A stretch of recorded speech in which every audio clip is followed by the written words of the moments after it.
I'll call to order the council meeting for Thursday, January the 11th. Roll call. All are present except Mayor Crombie, Councillor Yanika, Councillor Miles is absent, and Councillor Sato's on a personal matter, and Councillor Tovey's absent. Are there any declarations of conflict of interest from any members? Seeing none then, if we could have approval of the minutes of the December 14th, 2017 Regional Council meeting. Moved by Councillor Parrish. I have a question of clarification. In the minutes, on page 3.120, it gives the whole lowdown on the Jack Siegel invoice. It gives the whole lowdown on how much we approved for Mayor Jeffrey. But when you go on to the minutes on Councillor Yanika's similar legal bill, there it was in camera. What was the difference? I'm going to ask our solicitor, Graham, if you could respond to that, please. Thank you, Mr. Chair. Through you, Councillor Parrish, the distinction really is based around the fact that Councillor Yanika had a legal claim with the region.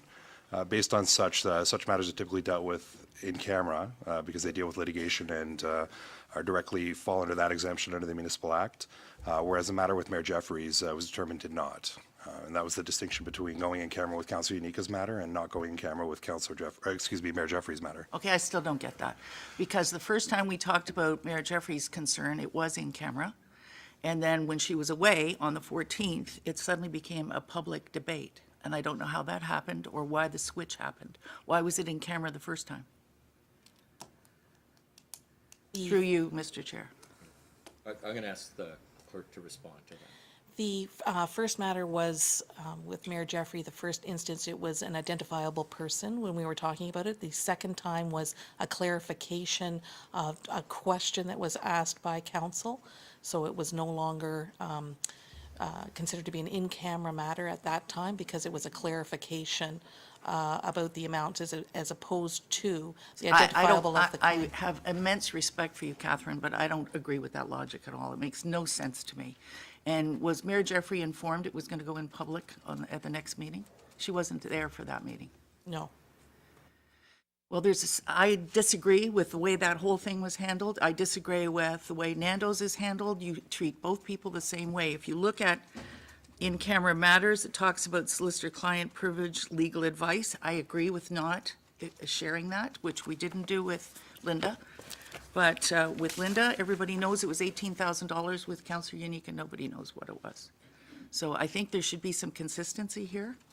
And I think if you're going to take a matter that's in camera and bring it into public session, at least Mayor Jeffrey should have been informed as a courtesy.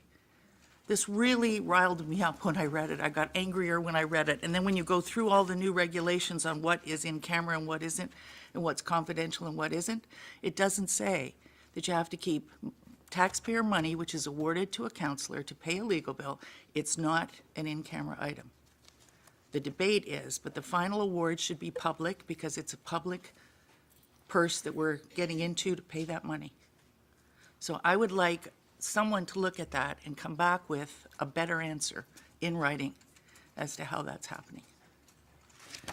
And with that, I will move the minutes. Yeah, we'll take that as direction. And seconded by Councillor Starr. All in favor then? Opposed, if any? Carried. There are no delegations. On the consent agenda, I just have, oh yeah, the agenda. Yeah, okay.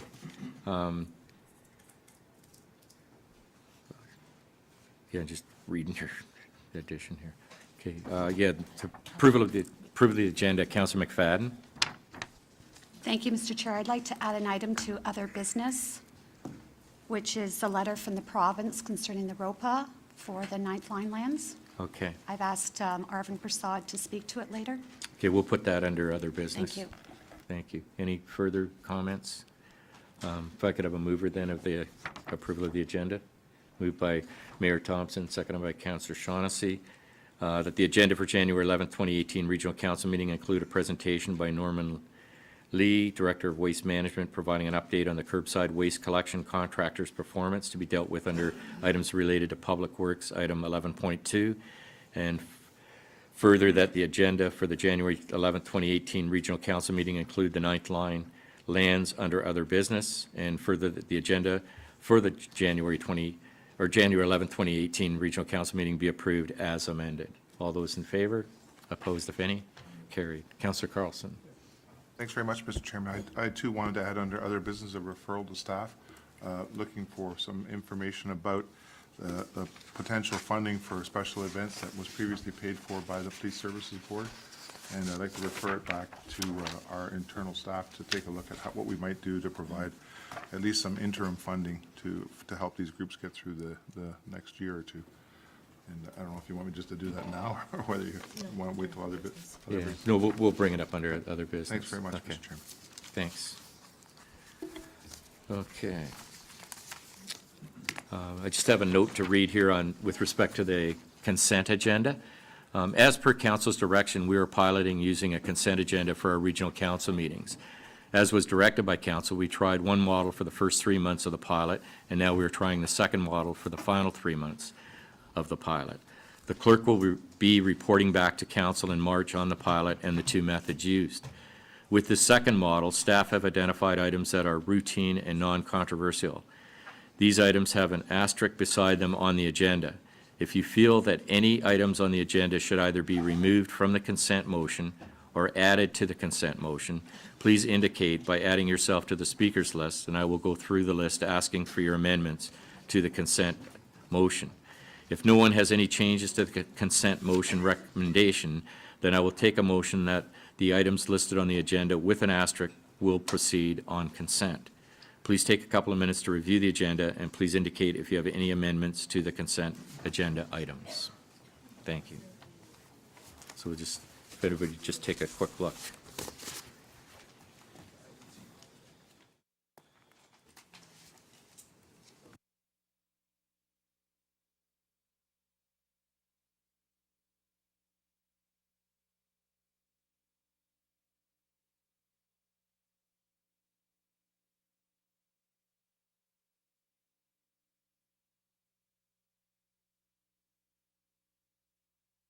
Councillor Raz. Thank you, Mr. Chair. 11.1, I have some questions on. Okay, we'll hold that. Councillor Parrish. 3 and 10.3? No, I want to talk about them. You can, because they're not in consent. Okay. Are you just trying to confuse me? Yes, yeah. Thanks a lot. You always find a good job of doing it This yourself. is a non-drinking month for me. I'm easily confused. And you're not even halfway through it. Okay, I understand completely now. All right, I guess we'll just, So we're just going to add 11. so, Okay, so that's perfect. Everything's on consent. all right, does someone like to move this? Councillor Tovey, seconded by Councillor Raz, that the following matters listed on the January 11th, 2018 Regional Council meeting be approved under the consent agenda, which is 7.1, 8.1, 9.1, and 9.2. All in favor? Oh, wait. Oh, no. recorded? Yeah. Oh, recorded, that's right. Recorded vote.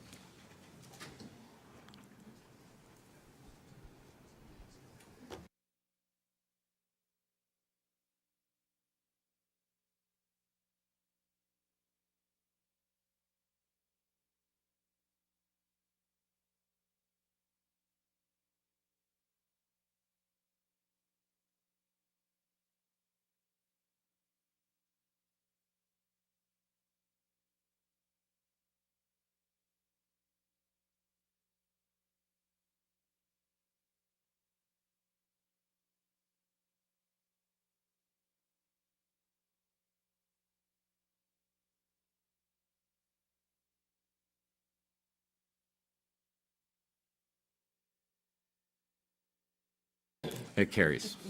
Thanks. Yes, I All right, brings us to items related to human services.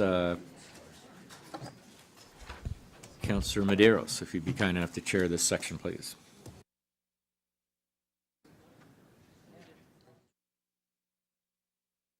Sorry, my apologies. They both are. I know. Items, If you don't understand this, we're all. I know, the asterisks threw me off. Okay, items related to enterprise programs and services. Councillor Fonseca, if you'd chair this section, because I do see one with a... Thank you, Mr. Chair. Item 9.3, amendments to the Regional Appeal Procedural Bylaw. Councillor Parrish. Yes, I just want to ask a few questions through the chair first. The new regulations coming out, do they say we may appoint an alternate, or do they say we shall appoint an alternate? Lorraine, I already know the answer, but we're going to get it out loud. is that to clerks? I'll ask the Kathy? clerk to respond to that, please. It's may, and it's for the councils that all of their representatives aren't at the upper tier municipalities. So ones that, for example, in other municipalities, don't have all of the representation here, they can appoint an alternate. And there seems to be, thank you very much, it seems to be, through you, Mr. Chair, an understanding that it's if someone's on a long-term illness. When I read it, it's unable to attend a meeting of the Upper Tier Council for any reason. That's So correct. if one is going to the dentist, suddenly the other guy is put in, right? That's correct, an absence for any reason, correct. Well, I would like to go on the record as saying I don't agree with it. We're all elected to be regional councillors. We're all supposed to be here in our seats. We're all supposed to make our dental appointments at some other time. It disadvantages Mississauga because all of our councillors sit here, and already our clerk is saying, can you see if you can get us a substitute? We're not doing that. So I am absolutely opposed to that. Everything else in here looks fine. I don't understand why education sessions have to be in public now, because we do education sessions in Mississauga in camera. So I'm going to be asking our guys why we do that. But everything else in here looks fine, except for that. I won't support that, and I'd like to have that separated out.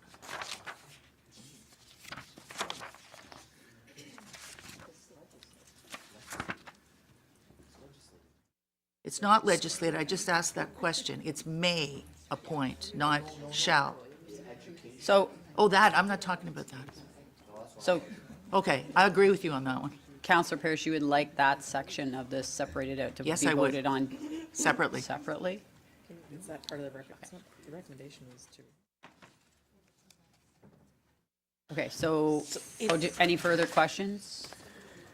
I don't know if we can. So just for clarification, what we would do is we would vote on the appendix to the procedure bylaw that And then- contains all of the references to the alternate member, and then vote on the main approval of the Motion. rest of the changes to the bylaw, if that's okay.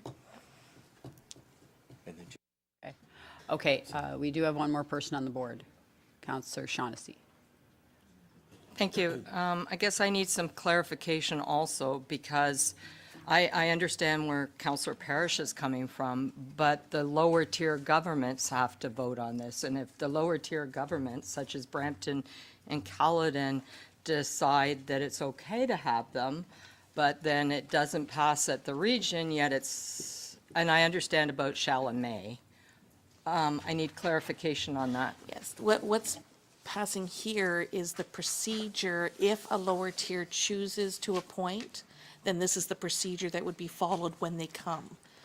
So it's not that this council has the ability to say yes or no to the alternate. What's being presented here is what would happen if a lower tier appoints. Then this is the procedure that would be followed here at the regional table to accommodate that alternate member. So then we have to have some sort of procedure here at the region. It just can't float in the air someplace. Well, it would be advisable to have a procedure, otherwise, we would have a Illegal. void. We wouldn't know what to do with them when they got here. Could somebody actually challenge that? Could if we didn't impose it, and because now it's a bylaw we're passing, correct? Could somebody appeal it? Is that appealable? I don't know if it is. The decision to bring somebody here rests with the lower tier. Right. We're simply providing a method for them to sit at the table. Right. Right. Okay. I think I got it. Thank you. Appreciate it. Okay. Okay, thank you. Councillor Parrish? Yes, I just got an email from our staff saying that they'd like this deferred. They would like to look into exactly what has just been described. Is it up to the lower tier, and can it be negated at this level? So I would request on behalf of Mississauga that we defer this till the next meeting. Just that So- section. The rest of it's So, fine. I'm looking to clerks, to Catherine, as far as process, we defer, a deferral takes precedent over the motion. So, but the way you explained it, we would be voting, separating out just the appendix, not the main recommendation. So how would that work from a procedural standpoint? From a procedural standpoint, it's an appendix to the procedure bylaw itself. The procedure bylaw requires notice to be given before it can be enacted. So what the process today is to have the bylaw approved in the form that it is, then we provide notice, and then it would be effective at the next meeting. Just deferring a part of it, we wouldn't be able to have that happen at the next meeting. So I would suggest We would defer need the to whole defer the thing. whole thing. Don't defer just part of it, because the outcome is exactly the same. So Councillor So I Parrish. would suggest Yes, deferring. I will. putting defer- that on the I'll put a table? motion to defer on the table, just out of courtesy to Mississauga's staff who are running around I in little didn't circles, understand the worrying process. about it.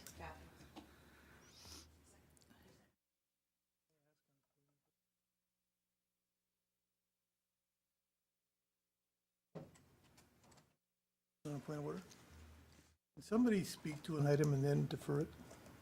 My understanding at the city, we can't do that. Yes, we can. Yeah, So the procedure bylaws here are different than they are yes, at City Limits. absolutely there, yes, yeah. Okay. Wrong here, but that's fine. Again, wrong here. Wrong. You speak to an item, then defer it, so the rest of us can't speak. That's absolutely wrong. But I'll live with what we have.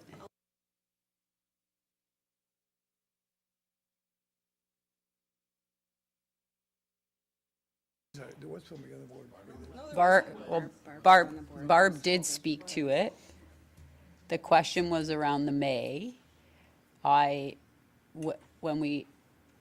Councillor Parrish went back on the board about the deferral from staff, it was me as the chair that asked from a procedural standpoint how to move forward. Did you want to speak to it before the deferral? Okay, let me ask it this way. What are we deferring? The clerk just gave us an interpretation. Boy, I just love it when everybody else has got an answer for the clerk.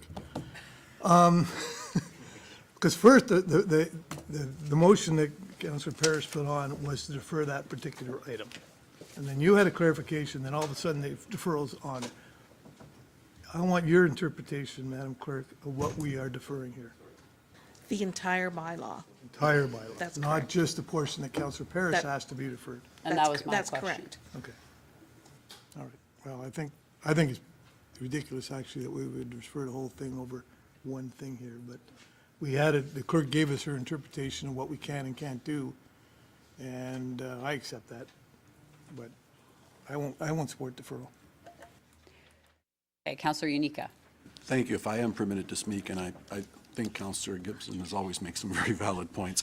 Here's the thought I have in supporting the deferral. I know Councillor Parrish was just using an example in her analysis as somebody has a dental appointment or is on vacation. I think the bigger concern is a structural one where, for example, let's say someone's ill and has gone 3 months, and you quite rightly, where you can appoint someone else, we don't have anybody at the end of the table that we can appoint.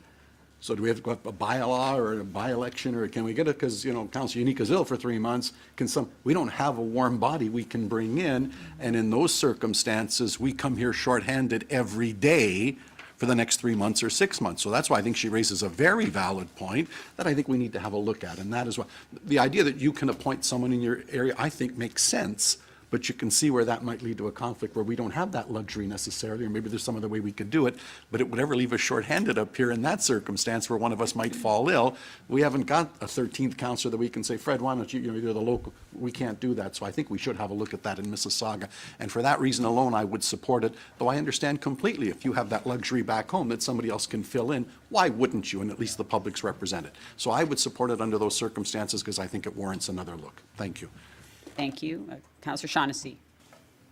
Could we, and this is to the clerk, because I agree, I don't like to defer the whole process. Could this not be amended, could our procedural bylaw not be amended later on if something legislatively, either from Mississauga or something came up that we amended the like, I hate to put the whole thing, shelve the whole procedural bylaw.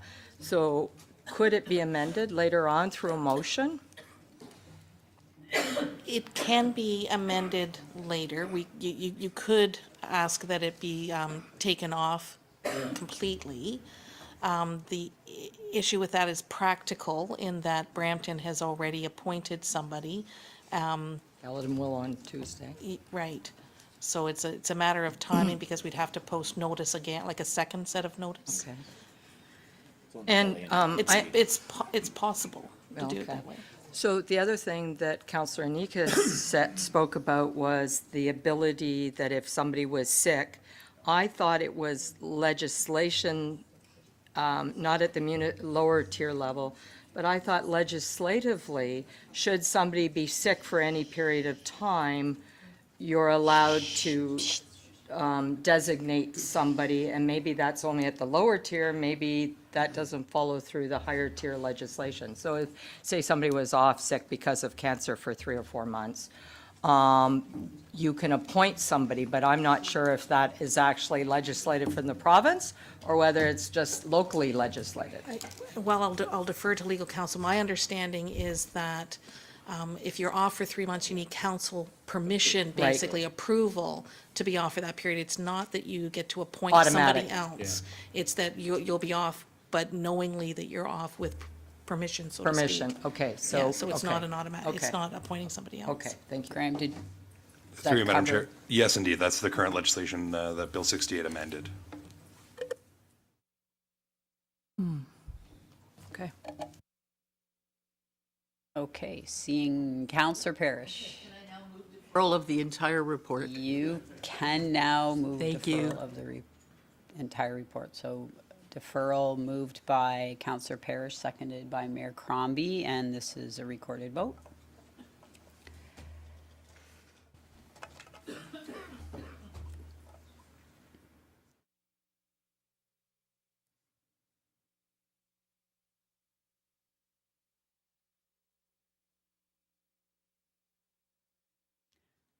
And that passes. Okay, thank you very much. Moving on to item 9.4, this is the appointment for the provision of integrity commissioner and lobbyist registrar services, and there is a recommendation there. Councillor Sparvieri.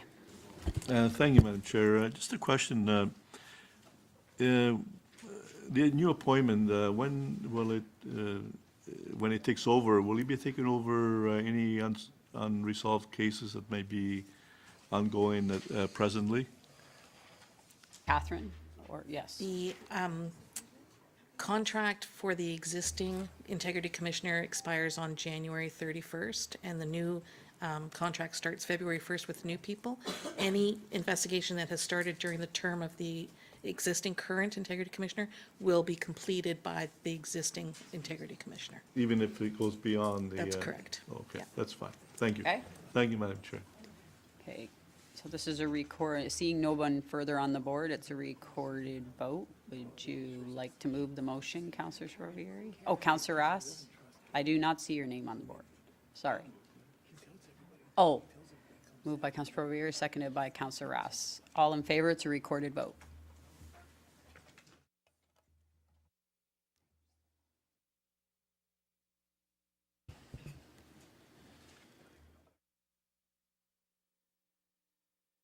And that passes. Thank you very much. Moving on to item 9.5, which is the report of Council Expense Policy Review Committee. Minutes. Councillor Parrish. Give me a second. All my reflexes have been slowed down. Okay, the report is before you with all the recommendations. Through the report, there are about 5 locations that the committee felt all of council should vote on. So as you read through the report, you would find one on 9.5, page 6, which was the per diem. If you go to 9.57, the kilometer limits, 9.58,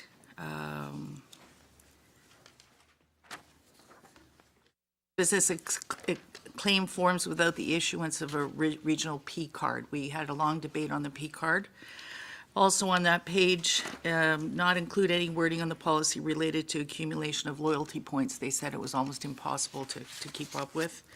On 9.9, there's a recommendation by staff to increase the council administration operating costs center budget by $270,000 for 2019. I don't want the public or the reporters to think we're suddenly increasing our budgets for newsletters. What's happened is the line in the budget year over year was always 35,000. No one paid attention much to it. But the amounts being spent have not increased. There's a cap on how much can be spent, but it has not appeared realistically in the regional budgets, and I don't know how that happened. So on that one, on 9.9, we're just bringing the regional budget up to the level that's of actual spending. And there won't be any increase per counselor on what they can print or what they can put out. It's all consistent. On 9.10, there's a discussion on internal chargebacks for the use of regional services, which I think is Councillor Gibson's point he brought to us. So I would suggest when we look at this report, we go through those pieces and call a vote on each one. I'm sure we've all read it carefully. The committee worked very well together. We had pretty much consensus on everything, and the staff was fantastic. It was a bit of a complicated process, and they just cut through all the complications and put together this for us, and it's quite good. So I would suggest to you, or to whoever's chairing this section, That's me. that you call those votes, each piece separately, and that way we can pass the whole report today, and we have a new policy in place. Okay, so you want within the report, each one of those sections that the committee proposed that all of council vote on, you want them all voted on separately? Okay, we have other speakers on the board. Thank you. Councillor Gibson. Thank you, Madam Chair, and I'm glad Councillor Parrish brought that up, because when I read this report, I was confused. I wasn't sure whether we were being asked to endorse everything in here as it was, because some of the things just aren't very clear. So I guess the only way for me to make sure I'm clear on what I'm looking for is that I want to know from the committee or staff that if a council member, if I'm asking the region and using resources of the region, that those resources are put into my account, into my discretionary account, because my understanding is it hasn't been before. For instance, if I used one of those ugly big, and I think they're ugly, I wish we'd ban them, but those signs, regional signs, that was never attributed to my account. I've never used them, but some council members have. I'm not trying to say that they were bad doing that, except for they're ugly. But they were never attributed before, and therefore, that's not open and transparency. That's using resources from the city without being open and transparent, and I think it needs to be. So I need some assurance from the committee or staff that everything that we do here, everything that we use, is being attributed to our account. Is that happening? Because I didn't get that feeling when I read this report. Yeah, I think that's what we're saying, so I need to know from staff and you, Mr. Chair, although I think we're changing that and it's never, to me, it was never fair that it was always put on the chair to say that whether you could or couldn't do something. So there were a lot of big responsibility, but is that the interpretation that we're getting? And I'd like somebody from staff to answer that from now on, if Councillor Gibson wants to use a resource like those signs or like whatever, then it's attributed to my account. Stephen, not Stephen, good morning. Good morning through you, Mr. Chair. As part of this report on 9.5.10, the internal charges for the use of regional services, that is the part that we're proposing for this recommendation. So we would allocate the cost for the use of regional resources to those expense accounts. And it's listed in here as some examples, so internal printing costs, facility rentals, and the mobile signs. Okay. So, and I'm not sure whether that covers everything, because up until this term of council, I never even knew we could use those signs. I guess the other question, I want to make sure too that if we're using the regional resources in our regional accounts, then we're using it for regional purposes. Because in the case of us and in Caledon, it gives us a very big advantage over our city councilors when we have an account we can be using. And I want to make sure that we're not using that account for city things. For instance, for advertising a city function that's not a regional function. So I want to make sure that staff understand, at least I get the understanding that that's what it's for. It's for the regional issues, the regional responsibilities, the regional things that we're using regional resources for. Is that basically the interpretation of the committee? Because that's not been the case before. Yeah. I think, yes, staff are going to speak Yes, to. through you, Mr. Chair, yes. Within that guideline, it actually says the committee, council directed the committee to provide recommendations to regional council related to requiring the members of council to allocate the costs for the use of regional resources and/or regional property to their expense. So they should be for regional resources that members of council are using for regional issues. So as related, yeah. And there is other pieces in here that do talk to facility rentals as well, and staff will be developing a price list for those issues once this is passed, so. Okay. All right, thank you. Okay, thank you, Councillor Gibson. Councillor Ross. Thank you very much, Madam Chair. And I guess to follow along Councillor Gibson's thread, we had discussed that, and that's why we wanted to bring it back to council. I guess, should there even be a cost back to the regional councillor if you're promoting, say, an open house for regional road reconstruction or water main reconstruction? So there's that piece. But should there be a chargeback if you're promoting a funds gate? And that should be charged back to probably your city account. But the fact is, you're a regional councillor, you should have access to the signs. It's just how those monies get allocated for what you were promoting it for. So that would, anybody can jump in on that one. For those of you who may not have caught it, we did increase the region's threshold to 100 kilometers. Previously, it was 60, so the eligibility details have changed for that. On page 9.5-10, I do want clarity. It said this new section, also top of the page, also includes a new requirement under the Municipal Elections Act, which will move the deadline for newsletters in an election year from January 30th to June 30th to May 1st. Can I get some clarity on, it says deadline for newsletters, is that the deadline for distribution? And if that was included in the act, then we have to go back in Mississauga and change the changes that we recently made to our process. Catherine, is that? Sorry, that was recommended because it aligns with the now nomination period, which starts May 1st. Historically, for the election, it started January 1st. So this was a recognition of that. It's not legislated. It just meets with the current legislation where the nomination period starts May 1st. Okay, and maybe we need to reword that, because the way it reads now, it looks like that's a new requirement under the act. Not, I understand that the dates have changed, but this is when our newsletters get distributed. So I'll just make a note of that. Under section 4, also on page 9.5-10, we talk about the adding the requirement of listing the purpose of the meeting to be consistent with the requirement of local municipal councilors' expense policies. I believe that we were talking about when you do make a lunch, if you have a lunch and you're going to be reimbursing it, it should, rather than just say business meeting, it should be the subject of the meeting, but also the people who you have met with.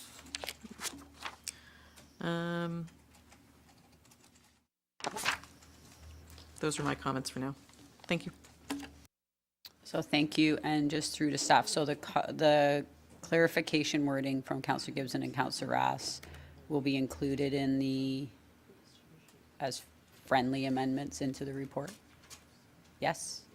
Yes, okay. Councillor Yanika. Thank you. First of all, very good work on the part of the committee. I support all of it. Just two quick questions. Number one, and it's more an accounting and a process question. So let's say somebody goes to a conference and they go to a hotel that's a little bit more. It's something I've done in the past before, by the way. In one instance where I did that, I also bought a business class ticket for a flight that was $2,200 and paid for all of it myself. And I didn't submit it to the region or the city. I don't remember which one of the two that it was. My question is this. Going forward, if you've charged $200 more for a hotel, but you absorbed $2,000, you rented a car, whatever the case, other municipalities show what you paid as your own overage, so that you in effect get credit, or the public knows, or someone knows that, hold on, but they absorbed these expenses, these expenses, these expenses. Going forward, will we be able to do that? Toronto does that. If you as a councillor did something and you out of your own pocket paid for something that related to it, I guess the accounting theory is, why are you handing me this check if you're not getting reimbursed for it? The theory is, well, so the public knows that you covered your own way. To be truthful, I've done it 5 times where I've bought business class tickets and never charged taxpayers, contrary to what the newspaper says. I've never charged a full fare one. But I've never submitted the bill because I ate the bill. You may have other circumstances where you do the same thing. Say, well, hold on, but on this side, I paid for the rental, or I paid for this, and I'm afraid the staff or the accounting people say, well, do you want your money back? No. What are you giving me the bill for? Well, I want the record to show that I at least absorbed that. So maybe that'll just happen in the normal accounting going forward, but in the future, I most assuredly will be making clear what I've absorbed in the past so that there's a true record. By the way, using that analogy, imagine you did that. Imagine you overpaid something on another file that would have absorbed your entire hotel bill. If you don't present the other, nobody knows it, and you know what the headline's going to read.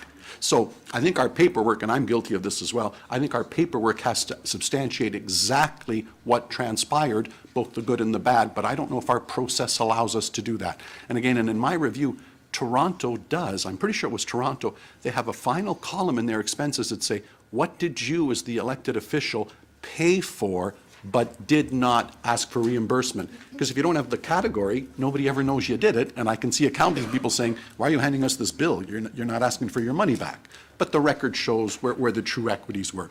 But be that as it may, I can have that referred back, or maybe staff can find some way to, you see the fine point that I'm making. The only other question I had is, and as I agree entirely with the report, it makes sense. Why aren't we doing it now instead of the end of the term? Why wouldn't we strike it effective immediately, or was that discussed by the committee? Maybe you have a rationale for waiting to the end of the term. But if it makes sense, why don't we just do it right now for the last year of this term as well? Any thoughts on that the committee had? Okay, thank you, Councillor Yanika. So with regards to Councillor Yanika's points about how other municipalities may process, would that not be, that would be, if you could speak to that, I Catherine? took that as a referral back to staff to look at. Look, and we'll that's report fine. back Thank you. on that Thank issue. you. And as far as the committee, Councillor Parrish, do you like to respond to? That was one that everybody agreed on, that if you book a hotel and it's more expensive than the standard cost, you pay the difference. There's no wheeling and dealing. That's the way it's done. So I don't see any point in referring that back. That was something the committee 100% agreed on. That's why it wasn't controversial. And what was the second question? I have no problem with that. I'd start. Just the, the We could public might start, ask. we could amend this to begin immediately. That's fine. As long as the staff is okay, I don't think they're going to have any angst over it. Okay, so I don't think any of that has to be referred back. Okay. But just Councillor Parrish, and to Councillor Yanika's point, though, I understand about if somebody books a hotel that's over and above the standard, that they would pay for that. But what with regards to Councillor Yanika's request for looking at what other municipalities, you referenced Toronto, where they reflect. Madam Chair, if I might interrupt you for a second, we looked at Toronto. Toronto has all Okay. kinds of weird little Oh, deals yeah. going on. It's true. It's very complex. It is. It's hard to follow. What we wanted to bring back in this was something that was absolutely crystal Simple. clear, simple, Yeah. straightforward, no complexity for staff to do calculations. So I stand by that recommendation. Excellent. Councillor Unica, any further questions? No, and I agree with Carolyn entirely. But again, my question was an accounting question. If that was the case and your hotel's $50 more, to use that example, but you say, but I rented a car and I paid for it, but, am I giving you the bill? And if the answer back is, but you're not asking us to pay for it, I think the accounting has to show it, or else you've got to tell me how you do the accounting otherwise. Do you see what I'm getting at? Because there's your subsidy. I paid for it. I paid for it over on this file. Yeah, but you're not asking, no, I'm going to absorb that. Let me absorb some of the costs. It's a fine point. I'm not going to belabor it, but I think it happens to a lot of us where you say, you've absorbed something. What are the pluses and the minuses? I think the accounting has to be cleaner now going forward. I respect that. But those circumstances will continue to arise where you say, I've absorbed expenses on behalf of, I've done it all my career. If you don't submit the chit, you're not going to have it recognized, and the comment back might be, but you don't want us to pay for it. Why are you giving it to us? Well, it'd be nice that the record showed that you'd done that. But I will leave it at that. I think as it works itself through, that'll become clear. But the other point, I'm not necessarily arguing that we start at the end of the term or not on the second point. The other one I'm happy with. We'll see how it evolves. But public might ask, why aren't you going ahead? And there may have been, maybe it's an accounting thing, maybe our programs are set up, maybe you can't, but at least the public has a right to know why, if we think this is the right way to go, why we're not doing it immediately. And maybe the committee discussed that, and maybe staff have argued why we should or shouldn't do it. And as long as we answer the question, I'm happy with whichever way we go on that. That was the point I wanted to make. Okay. So if the staff thinks this is more appropriate to not change systems midstream because that'll cost us more, okay, but I think the question has to be asked and answered. Or if it makes sense now, let's do it now. That was my thought. Okay, so the committee was fine with implementing these changes now? Yes, okay. Okay. Good. And staff, yes? Yes? Any? Through you, Madam Chair, we don't have any issues with implementing it now. Okay. Okay. Good. Thank you. Okay, thank you. Councillor Medeiros. Thank you, through the chair. First of all, thank you to the committee for some good recommendations. I guess one of the things I always struggle with, when we talk about, I think the analogy was used about a skating function. I'm going to be hosting a skate myself. I'm elected as a regional councillor. I'm not elected as a city councillor. So the analogy that it's unfair or whatever, everyone has the right to run for a regional councillor. That's the distinction, and that's what I'm accountable for.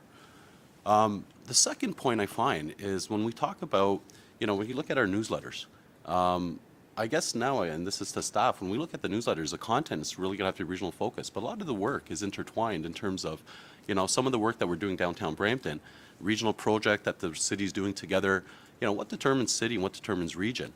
In terms of the resources, I can tell you, for example, on one end, when we do this very clear and we try to distinct ourselves from, the example of the signboard, I could tell you that probably my residents, and I say this, very humbly, would have more interest in coming to see their counselor, be able to keep them accountable, attend an event because they know their counselor there, than if a staff person was going to be there, or if it was organized by the Region Appeal. The same notion is that I'm accountable for a regional service that I have nothing to do with, or, you have a region and someone didn't collect their garbage, but the residents come to me. So on one end, we're making that distinction of saying, you have nothing to do with the region, you can't do use of resources, you can't promote an event, you can't help community organizations, but at the same time, my name is leveraged, and I'm the one who's accountable to the residents.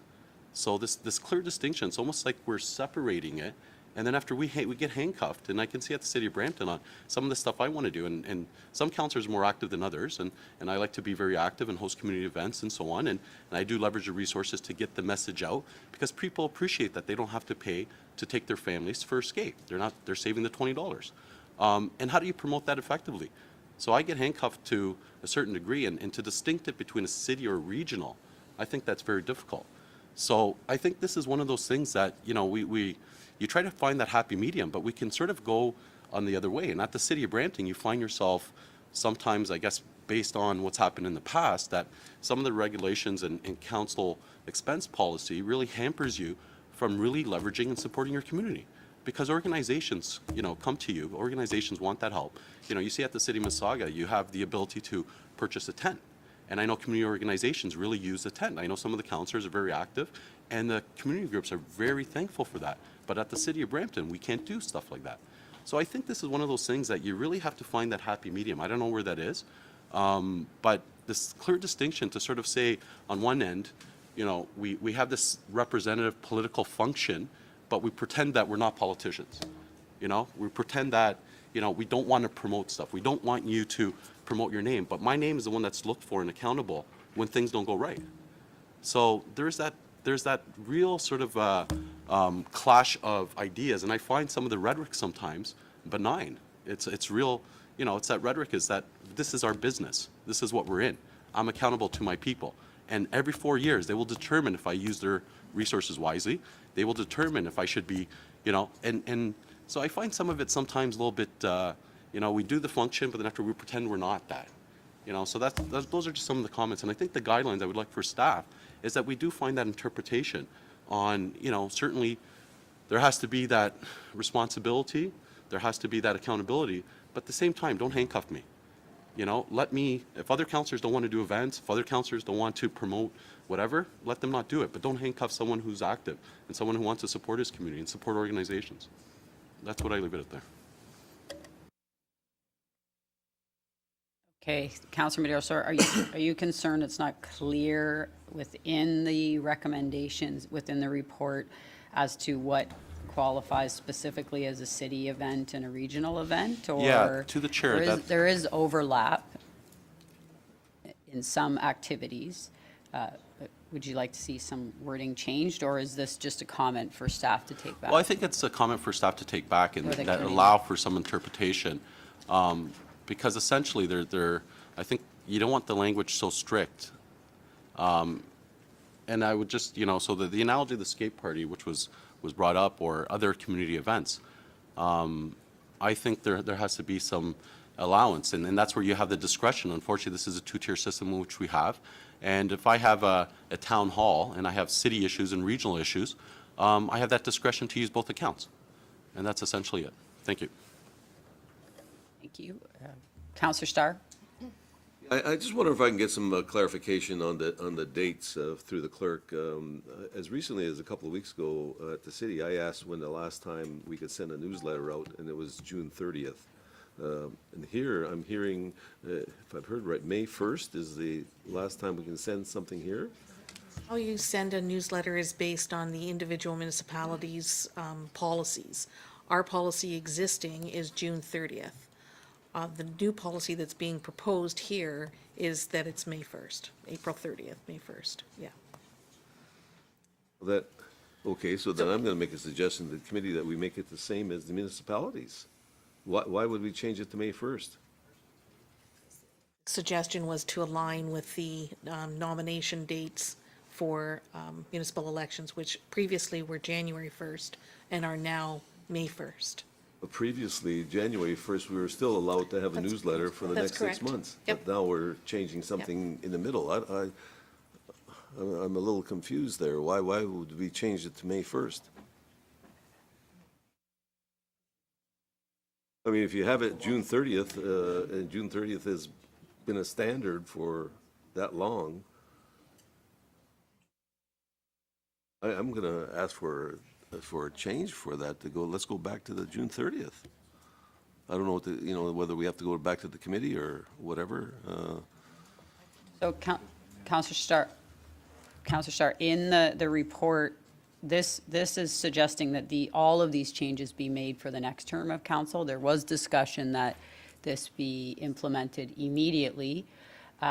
So the report as it is suggests that this be applied to the next term of council. That's not what I heard. We want to do this now. There was discussion that it be changed. So what you're saying is you have a concern if we are to implement it now, that the newsletter date be looked at, for this term of council Yeah. to stay aligned with the municipalities. That's why I'm suggesting either that or implement the whole thing June or January 1st, 2019. Okay. I just think, you know, we're mixing the approach and what we're trying to accomplish. Are we trying to accomplish this for the next term of council, or we want to do it for ourselves right now? To Counselor, this would be through two clerks, to Counselor Starr's point and then Counselor Rass previously. So for clarification, if you have had your newsletter for the region, if you had everything in the queue by the writ date, but it was set to go out the door beyond the writ date, was that the intent, or was the intent that it had to be out the door by the writ date? Because that's a difference. The process for a newsletter, as everyone knows, is fairly long. So if somebody were to be initiating the process and had everything in the queue to have the newsletter go out beyond the new writ date, which is May, it could technically be hitting the doors at the end of May. No, that's Was not that- right. That's not right. You have to have it So- in the post office by your date. That's what the intent was in the. So that means that usually the post office is 2, 3, 4 days after that, so it's not gonna end up a month later. So clarification of the committee, was the intent that everything be out the door, nothing be distributed beyond that writ date?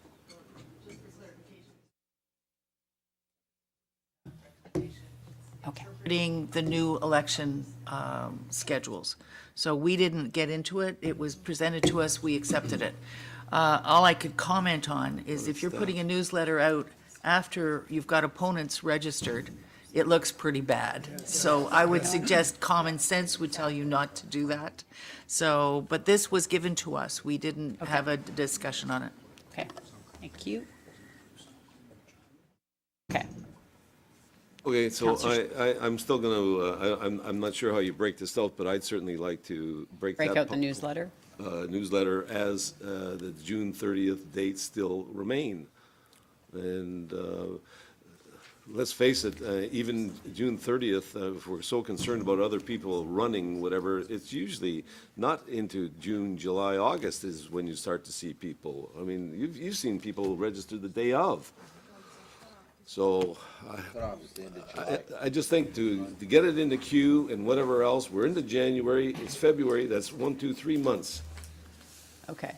Okay, Catherine, do you Can I want just- to speak further? Yeah, I just wanted to clarify, is the objection that it would be for this term? And is it possible that you would like an exception for this term to be June 30th, and that the following terms, it would be May 1st? It all depends how we And- vote. But we could make the exception to the newsletters for this term. So you Yes. could vote on this policy to be effective now, with the exception of this term for the newsletters, which you could Yes, keep for June that- 30th. yeah. But then for the subsequent term, it would be May 1st. That would work. Is that where you're headed? Because we could do the language to do that.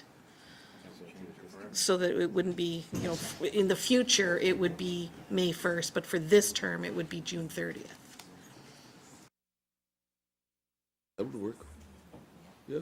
Okay, we still have people on the board. I'm- Oh, you're no, not done, no, sorry. I'm not done. Sorry, I'm not Counselor done. Starr. Transparency. Now that we're asking for a lot of information on our expense accounts, whatever else, with names, location, are those available for freedom of information? So if somebody wants to see who I took to lunch, or if I paid for a lunch, who was there? Yes. So that's all transparent now. The fact that you went, if there's personal identifiable information, that would be redacted. But that's what we're asking for, is that there should be names attached to every function. That's correct. It's always been. And if there's an FOI, it would be Yeah. redacted. Okay, I just want to Yeah. make sure, because I mean, personally, I do that now, but Yeah. I'm just saying now it's going to be part of the rules and regulations that anybody can go in and then check every month who we've taken, if we pay for it. No, what would be posted online would be the cumulative, the way that it is now. It's So it the, have to be under freedom of information to correct. get the details. and personal information would be redacted from those details. Just, more and more bureaucracy. I know everybody's trying to protect everybody, but anyway. Well, I had one other point here. Shouldn't be writing this on a napkin. Peter Robertson used to. Yeah. Well, the problem is that John used my napkin. If I think of it, I'll get back. Thank you. Just while you're chatting about that, Councillor Starr, I'll just take the opportunity to raise, there is the lobby registry as well. So if there is a lobbying activity, they would already be registered or should already be registered under the lobby registry as well. More bureaucracy, I understand. Transparency. You know, it's just need to look after this, that's all. Anyway. Any further questions, Councillor Starr? No? Okay, Councillor Shaughnessy. Thank you very much. I guess this is a question to the clerk. I know on the procedural committee, the council expense policy was 2014, that council created the new council expense policy. I think it was in the summertime. I'm just not sure whether that report said for the next term of council and did it. And if it did, does that mean then we need a 2/3 vote to throw it out the window and start all over again? Because I know it was, I think it was in the summer 2014. It's the limits that were set by the previous council for the next council. Not the duration. Not the actual policy itself. It's the limits. So to change the limits would require 2/3, but to actually amend the policy does not require 2/3. Okay, that's great. And I guess everybody's back and forth on what's fair. And all I can do is go back to when I was a resident and thinking of running.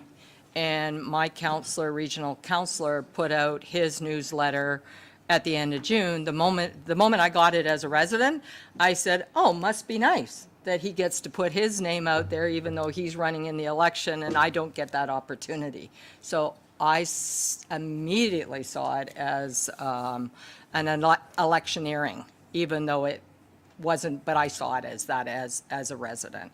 So I like the idea that it's supportable starting May 1st. I think it's fair. How that's implemented, I'm not sure. And I guess the fact is that I see this as December 6th, 2018, just as the report says. So you're actually affecting what happens moving forward. I think changing policies midstream. Some might actually read it that we're doing an advantage for ourselves because the minimum amount goes from $60 to $75 for our per diem.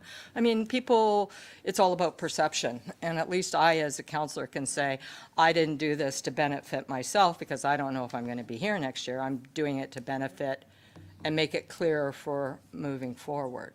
So that's just my food for thought on this subject. Thank you. Okay, thank you, Councillor Shaughnessy. Councillor Moore. Thank you. Just for clarification, has anybody moved that this be implemented January 1st, 2018? Because if they haven't, I'm prepared to move that as an amendment.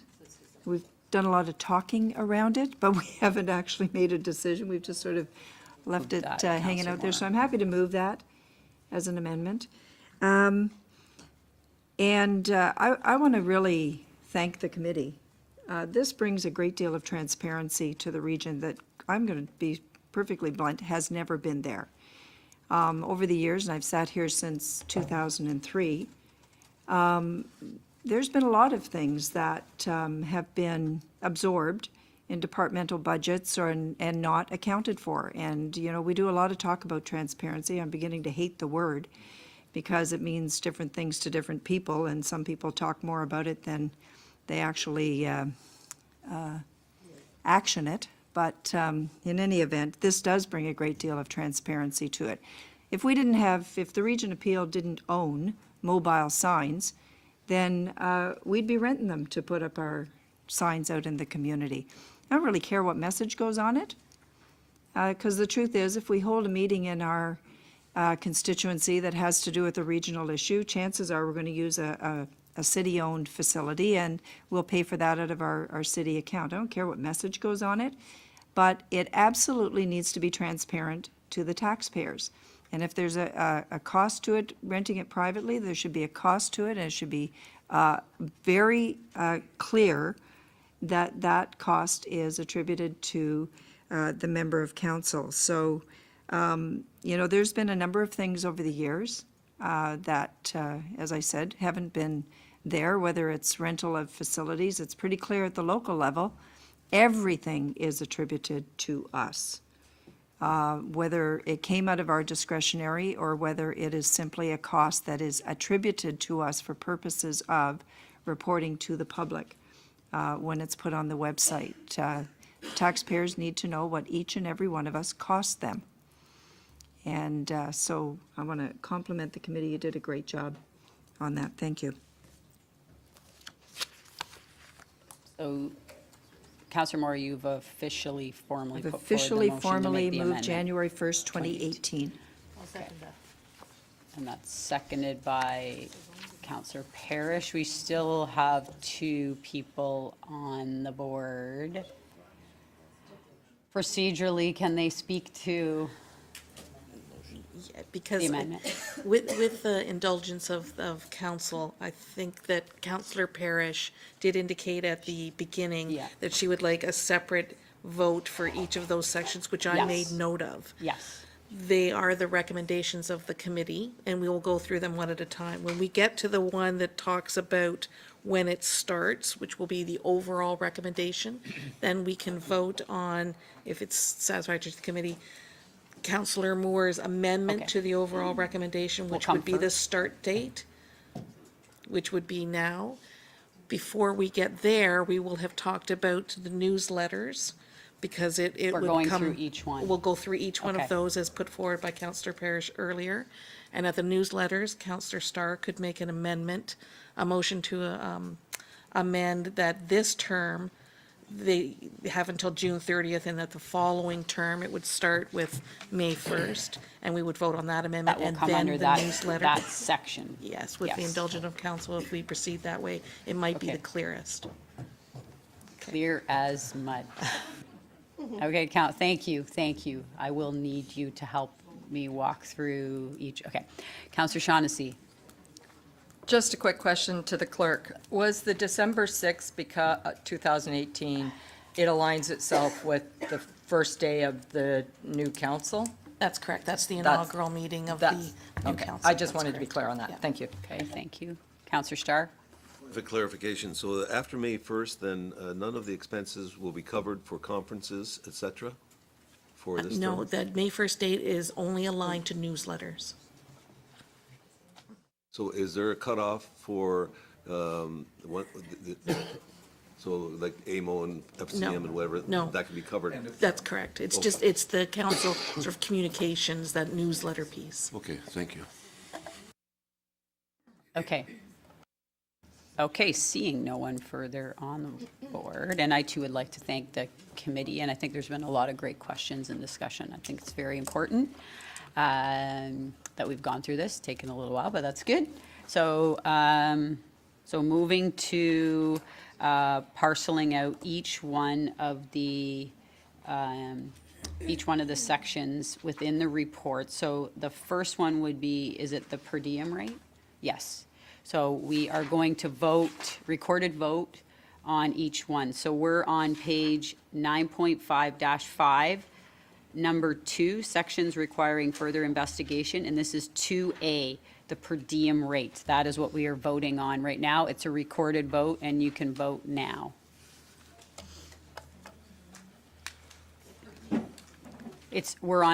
We're parceling out each, okay, to Councillor Parrish as the committee requested. So we're on 9.5-5. Did everybody vote? Yes.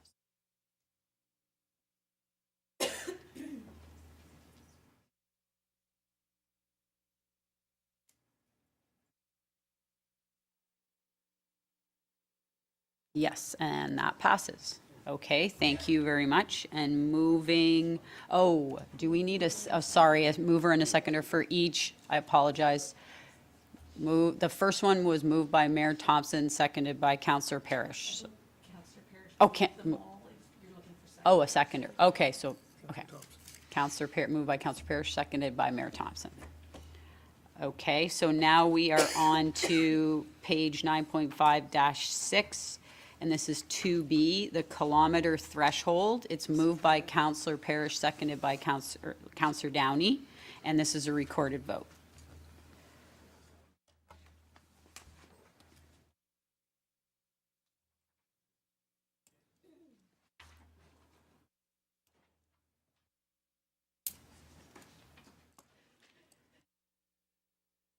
And that passes. Wonderful. Excellent. Thank you. And moving on to page 9.5-8, and this is I missed, wait a second. Sorry, I shifted my page. 9.5-7, 2C, which is purchasing cards or P-cards, and moved by Councillor Parrish, seconded by Councillor McFadden. And this is a recorded vote.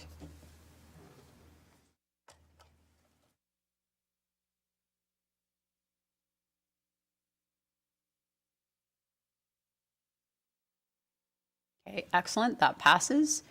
And thank you very much. Moving on to 9.5-8, this is 2D, and this is the rewards programs.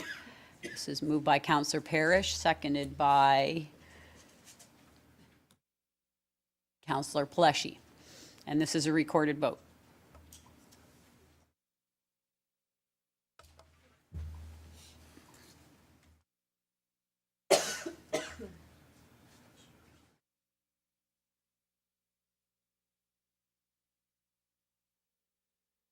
And that passes.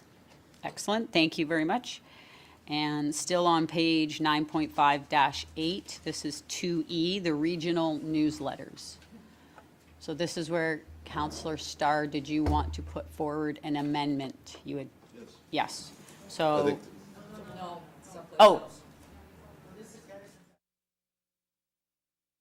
A spot that says, we're going to make the budget reflect what's actually spent. It's down, it's on 9.5-9, second last paragraph.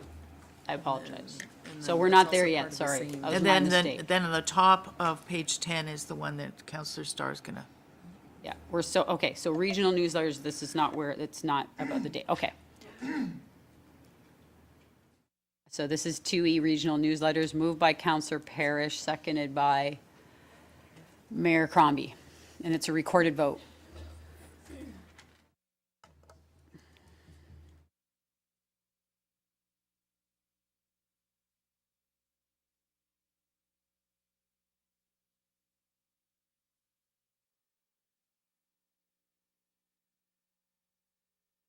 And that passes. Thank you very much. Okay, now moving on to 9.5-10.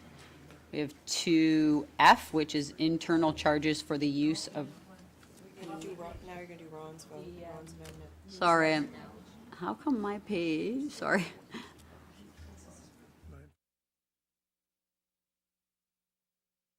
Nine, 5, 10. Is it E? Oh, yeah, this new section, okay. This new section also includes a new requirement under the Municipal Act. Okay, but does that not fall under E? Should we not have done that under E?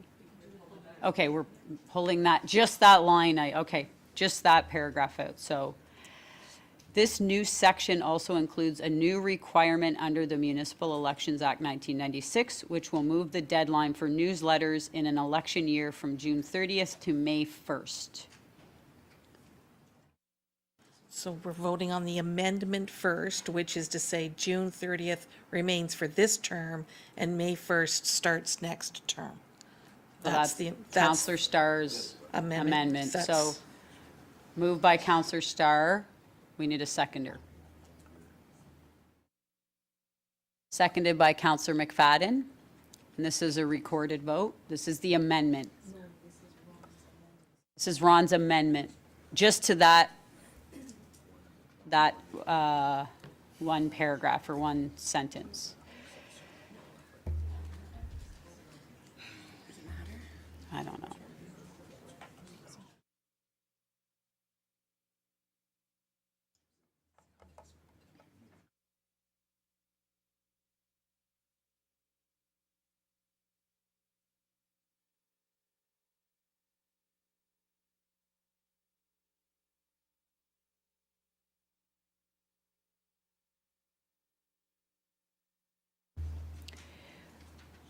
Okay, so it was defeated.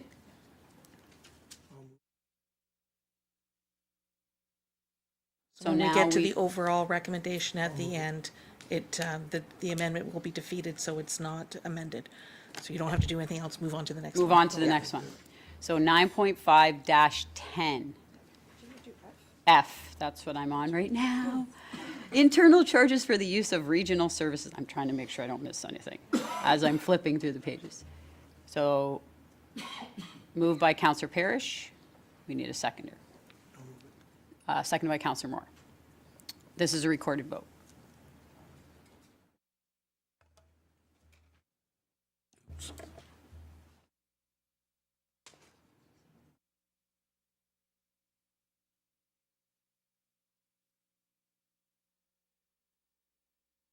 And that passes. Okay, thank you very much. And now, just for clarification, we've gone through all of the individual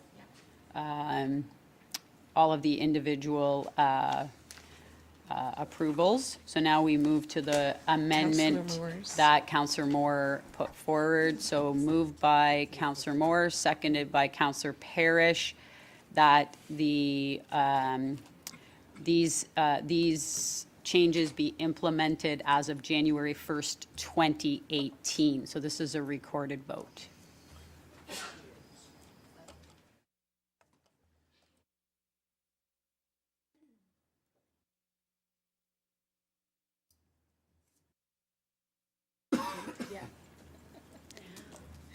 And that passes. Okay. Thank you very much. Now, we need one more vote on the overall report. Moved by Councillor Parrish, seconded by Councillor Rass. And this is a recorded vote as well. The overall report.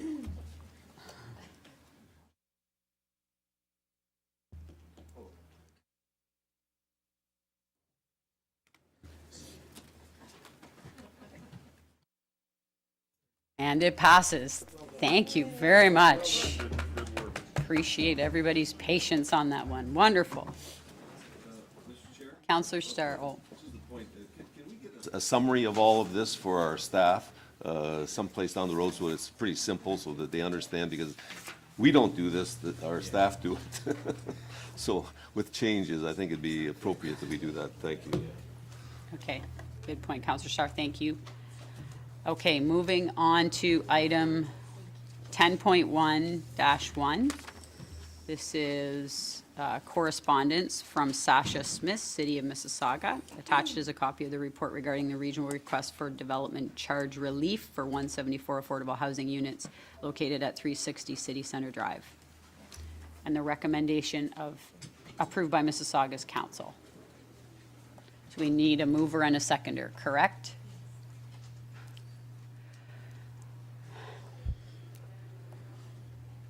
Would moved by Councillor Parrish, seconded by Councillor Mahoney. This is a recorded vote. No? It's a referral? Oh, it wasn't, so it's still, even though it wasn't on the, still need, okay, it's just a referral. Okay, thank you.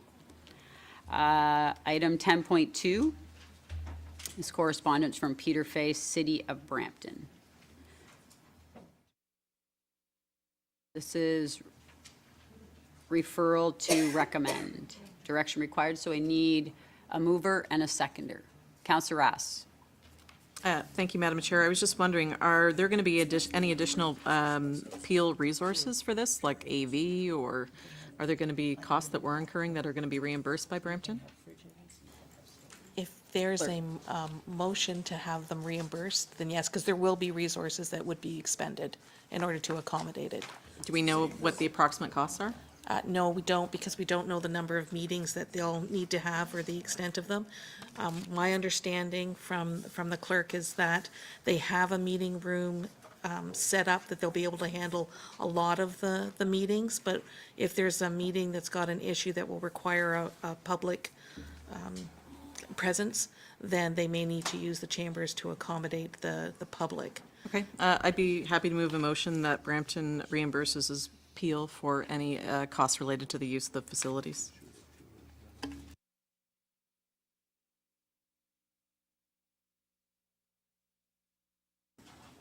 You need a seconder by Counselor Innes.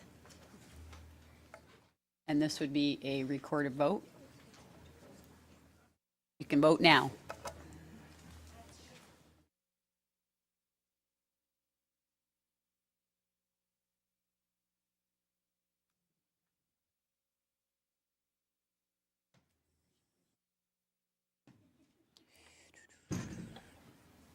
And this passes. Thank you very much. And moving on to 10.3, correspondence from Peter Fay, City of Brampton. And this is for receipt. Moved by Councillor Sparvieri, seconded by Councillor Paleshi. All in favor? Any opposed? And carried. And back to you, Mr. Chair. That was well done. Oh, Dave, yeah, David, you just wanted to introduce. Yes, thank you, Mr. Chairman. I was going to jump in and do this at the beginning of the discussion on the regional expense policy, but council got engrossed in it quite quickly and I didn't have a chance. So I just wanted to introduce Stephanie Nagel, the regional treasurer. I don't think she sat before you, well, not this term. She's been with us now for a few months. She was with us for a number of years, a while ago. Lost her direction, went away, saw the light and came back, but was really supportive of the committee, she and her staff, in doing the work on the expense claim. Thank you, David. Councillor Starr, if you chair the items related to Public Works. Thank you, Mr. Chair. On the first one is the salt management plan review, and I think Councillor... That was on consent. Councillor, Wasn't it? sorry, Councillor Groves first. Councillor Groves? Thank you, Mr. Chair. It's a good report, and I want to thank staff for doing such a great job on the report, and also for the management of salt. And I understand where the province is coming from with respect to climate change and reducing impacts on the environment, but last night was actually a great example with all the flash freezes that happened, that road safety is paramount.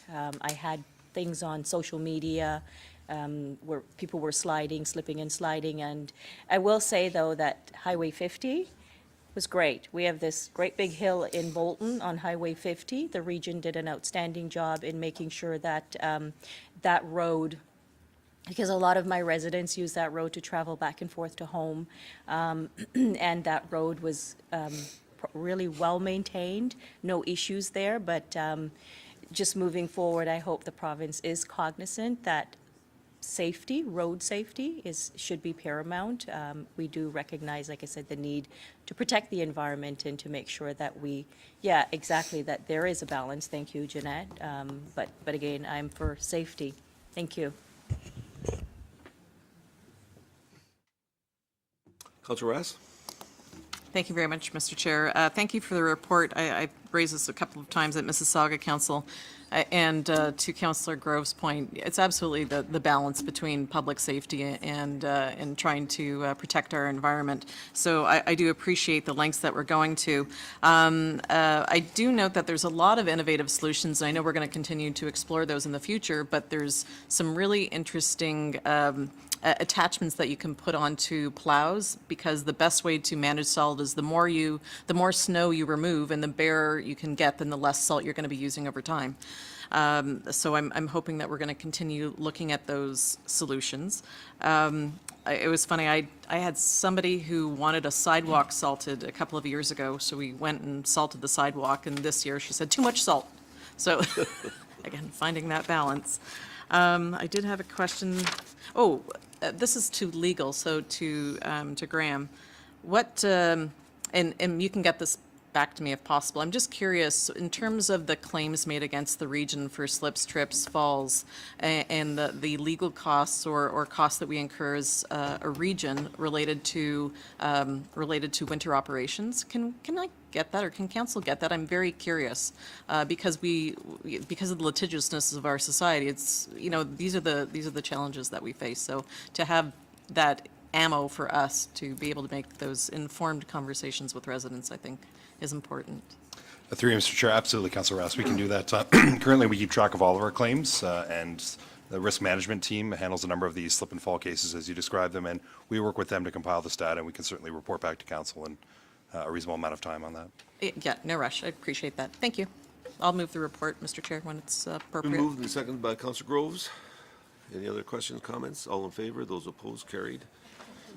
I'm supposed to say it fast.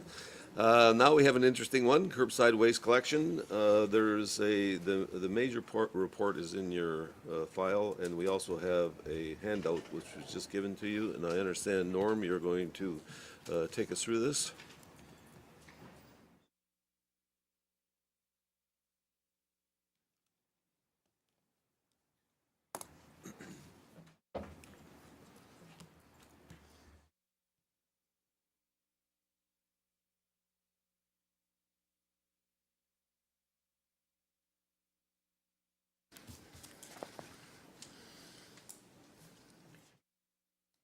I get to vote on something here? Is that what this is showing?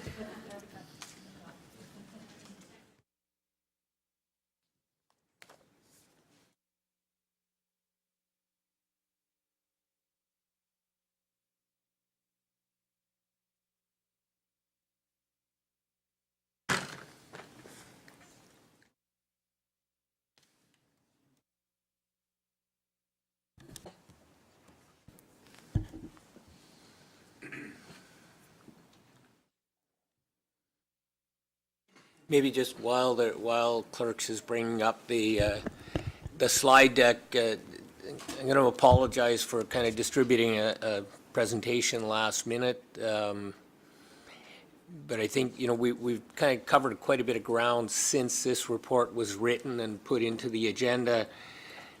We've had some meetings with our contractors. We've had quite a few internal discussions and did a lot of analysis on data and stuff. And looking at the report itself, it's pretty dense. There's a lot of data in it and information based on all the questions back and forth. I thought it was good. I've only got, I think, 6 slides, and 3 of them are pictures, so there's not a lot here, but I just want to kind of focus us in on what I think are really the key issues. And I'm still waiting. Norm, I'm not sure. I'm if nothing we're- without my slides. You now know the truth. Norm, I'm not sure we're going to get it up right away. It's an IT issue, the slide. I'm not sure how quickly we'll be able to do it. We've called. What I would suggest is that if your presentation is the same as the handout, and if any members of the public would like a copy of the handout, we'll get you a copy of it so that you can follow along, and we'll get it posted onto the web after the fact. But for right now, I would suggest that you carry on, and we'll hope that it comes up, but in case it doesn't, you have the hard copy in front of you, and we'll get copies for the audience. Okay, sure, will do. The first slide it's an image of the region of Peel divided up into 3 zones. They're the collection zones.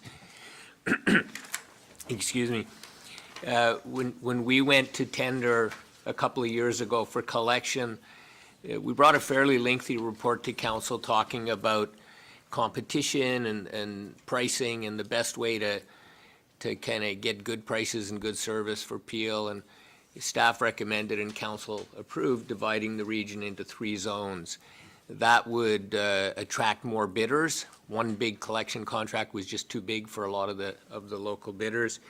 It would allow us to compare different contractors. We said we had to hire at least 2 so we could compare them, that sort of thing.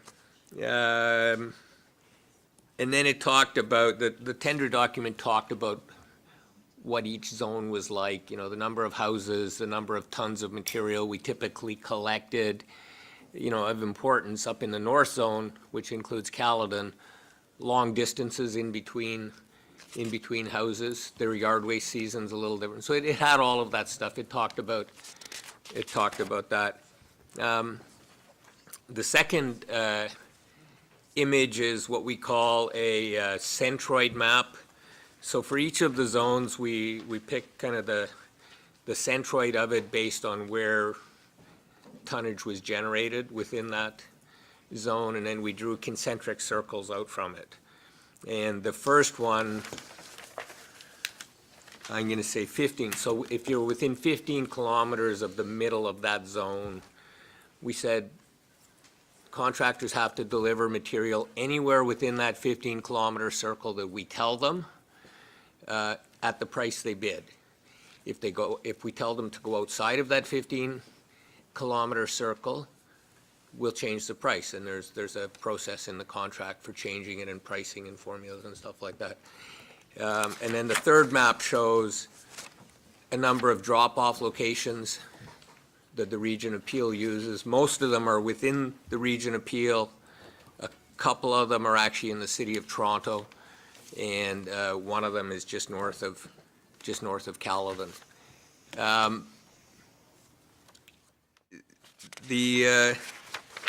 The one thing, and when we discuss with our contractor about dropping off, one of the issues that comes up is dropping split loads. So some of their trucks collect two different materials.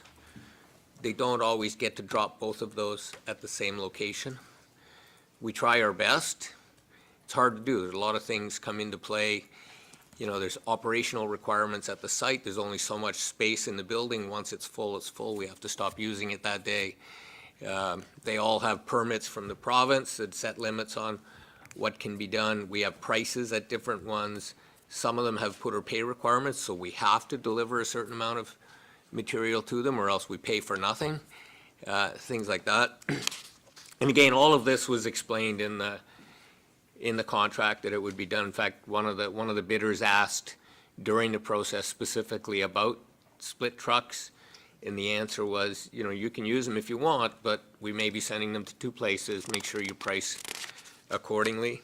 And two of the sites on that map we've added since the beginning of the contract. They're both kind of in the south end of the area. One is the Fuster, at our Fuster Recycling Center. We allow yard waste to be dropped off there because there's a lot of yard waste generated in South Peel. And we've added New Toronto, which is a waste management site in kind of South Toronto. So again, to help the southern folks so they don't have to go quite as far north. Then I kind of get into a few slides about what's happening out there. Late and missed collections, I mean, the graphs speak for themselves. This is just data taken right out of the daily operations. Contractors are supposed to collect all the material by 6 o'clock every day. Sometimes they're late. Sometimes they don't even get it that day and it has to be collected the next day. That's called missed. What we see in these graphs, you know, the two contractors, and I guess back on the idea of having two contractors, we said at the outset, every year we will come with a report detailing their performance from the previous year, and we'll compare the two. So that was known, that was put in the tender, everybody knew that. That's the purpose of this report today. Anyway, so these graphs show clearly that Emterra misses more collections and they're late more often. The next graph I actually like better. I find it's my, you know, one graph go-to, and it kind of tells me a lot of stuff. It's liquidated damages for late and missed collection. So you lump it all together, translates into dollars, and it shows, you know, to me very quickly how well they're doing. And again, we see Emterra has more than Waste Connections. But the other thing I see in this graph is the blue line is Emterra. You know, they had a few troubles at startup, which is expected, but then they were kind of getting gradually better right through until, I think, maybe April of 2017. The line is going down every month. It's kind of bounces around a little bit, but it was getting better, which is what we want to see. You know, we want to see it get down to zero, but we were patient and things were improving. What troubles me is the second half of the graph since March of 2017, it's getting worse. Shouldn't be happening. We look at Waste Connections, as good as they are, they're still getting better. And we've talked to the contractor about that and why, and they're committing to change it. And I guess that brings us to the question of why. Why are they late? Why are they missing?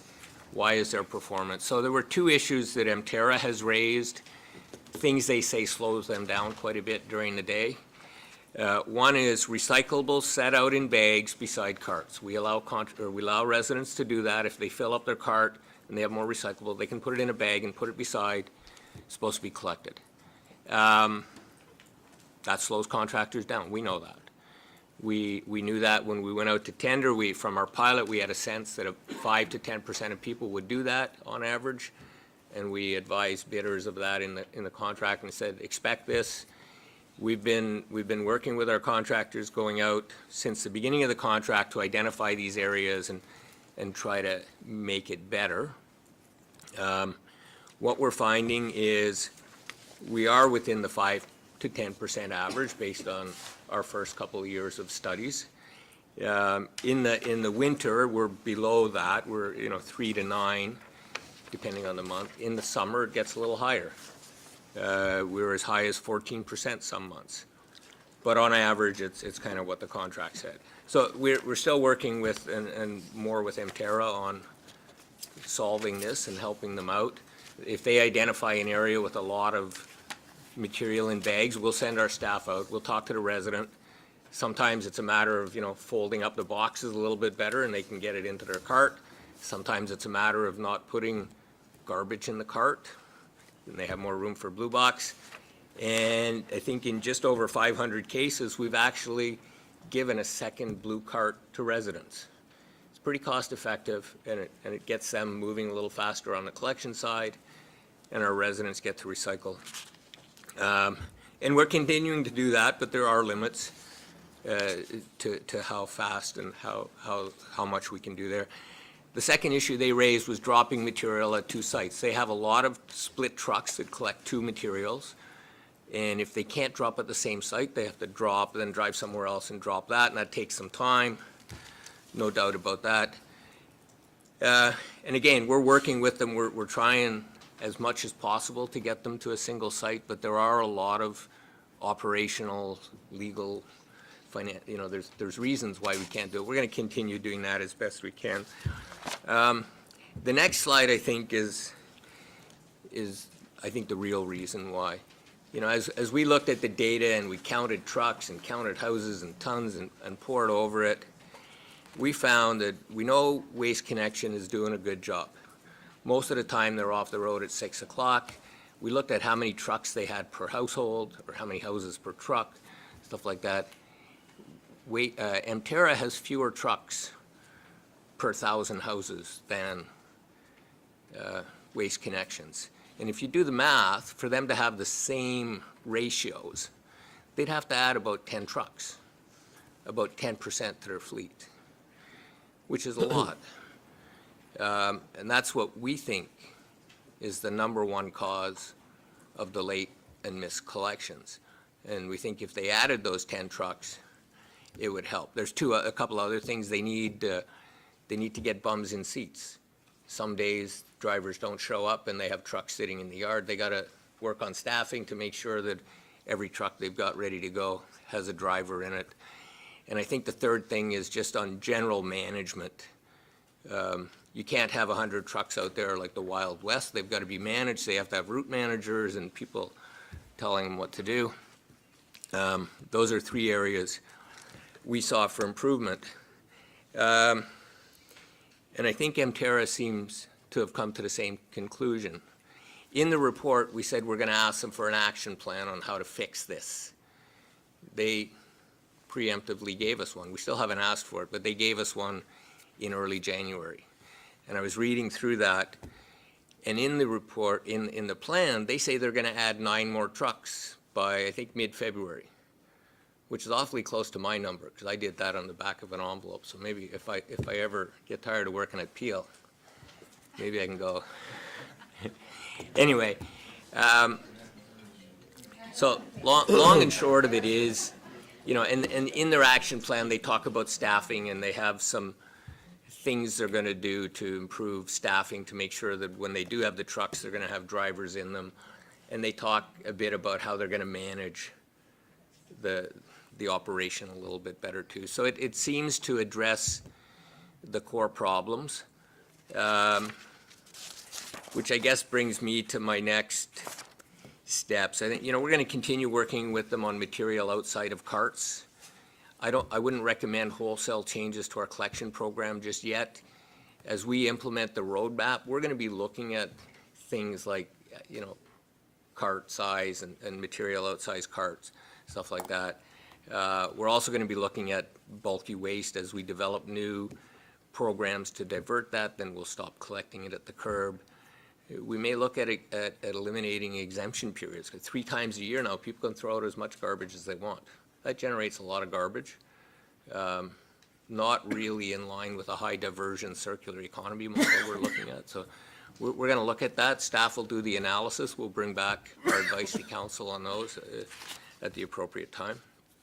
We're going to continue to work with them on drop-off locations for their split trucks, but there's only so much.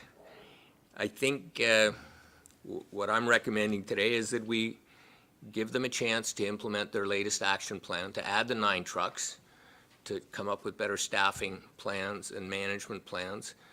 I'm going to say we're going to watch them very closely on that, because, you know, it's one thing to write a plan on a piece of paper, it's another to do it. So I'm suggesting we do that, and I'd suggest we not make any changes to the contract or consider anything else until we see how these 9 trucks go.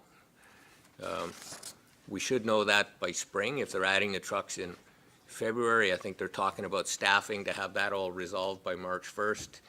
The way waste generation works in Peel is, other than the holiday season, January, February are pretty low months. So I think with the trucks they've got, they should be able to do the job right now for the next couple of months. Once it warms up in March and we start seeing yard waste coming in, that's when the problems always start. If you look back at the liquidated damage thing, like March is always a peak, it's tough. If they've got their 9 trucks in place, if they're using them properly, if they got drivers in the seats, and if they're managing them well, a lot of these problems should disappear, and that graph will come way down. So I'm suggesting we take a look at that and then go forward, and I think that's all I got. Oh, we have a whole list. Just one quick question. Where are the most problems? Where?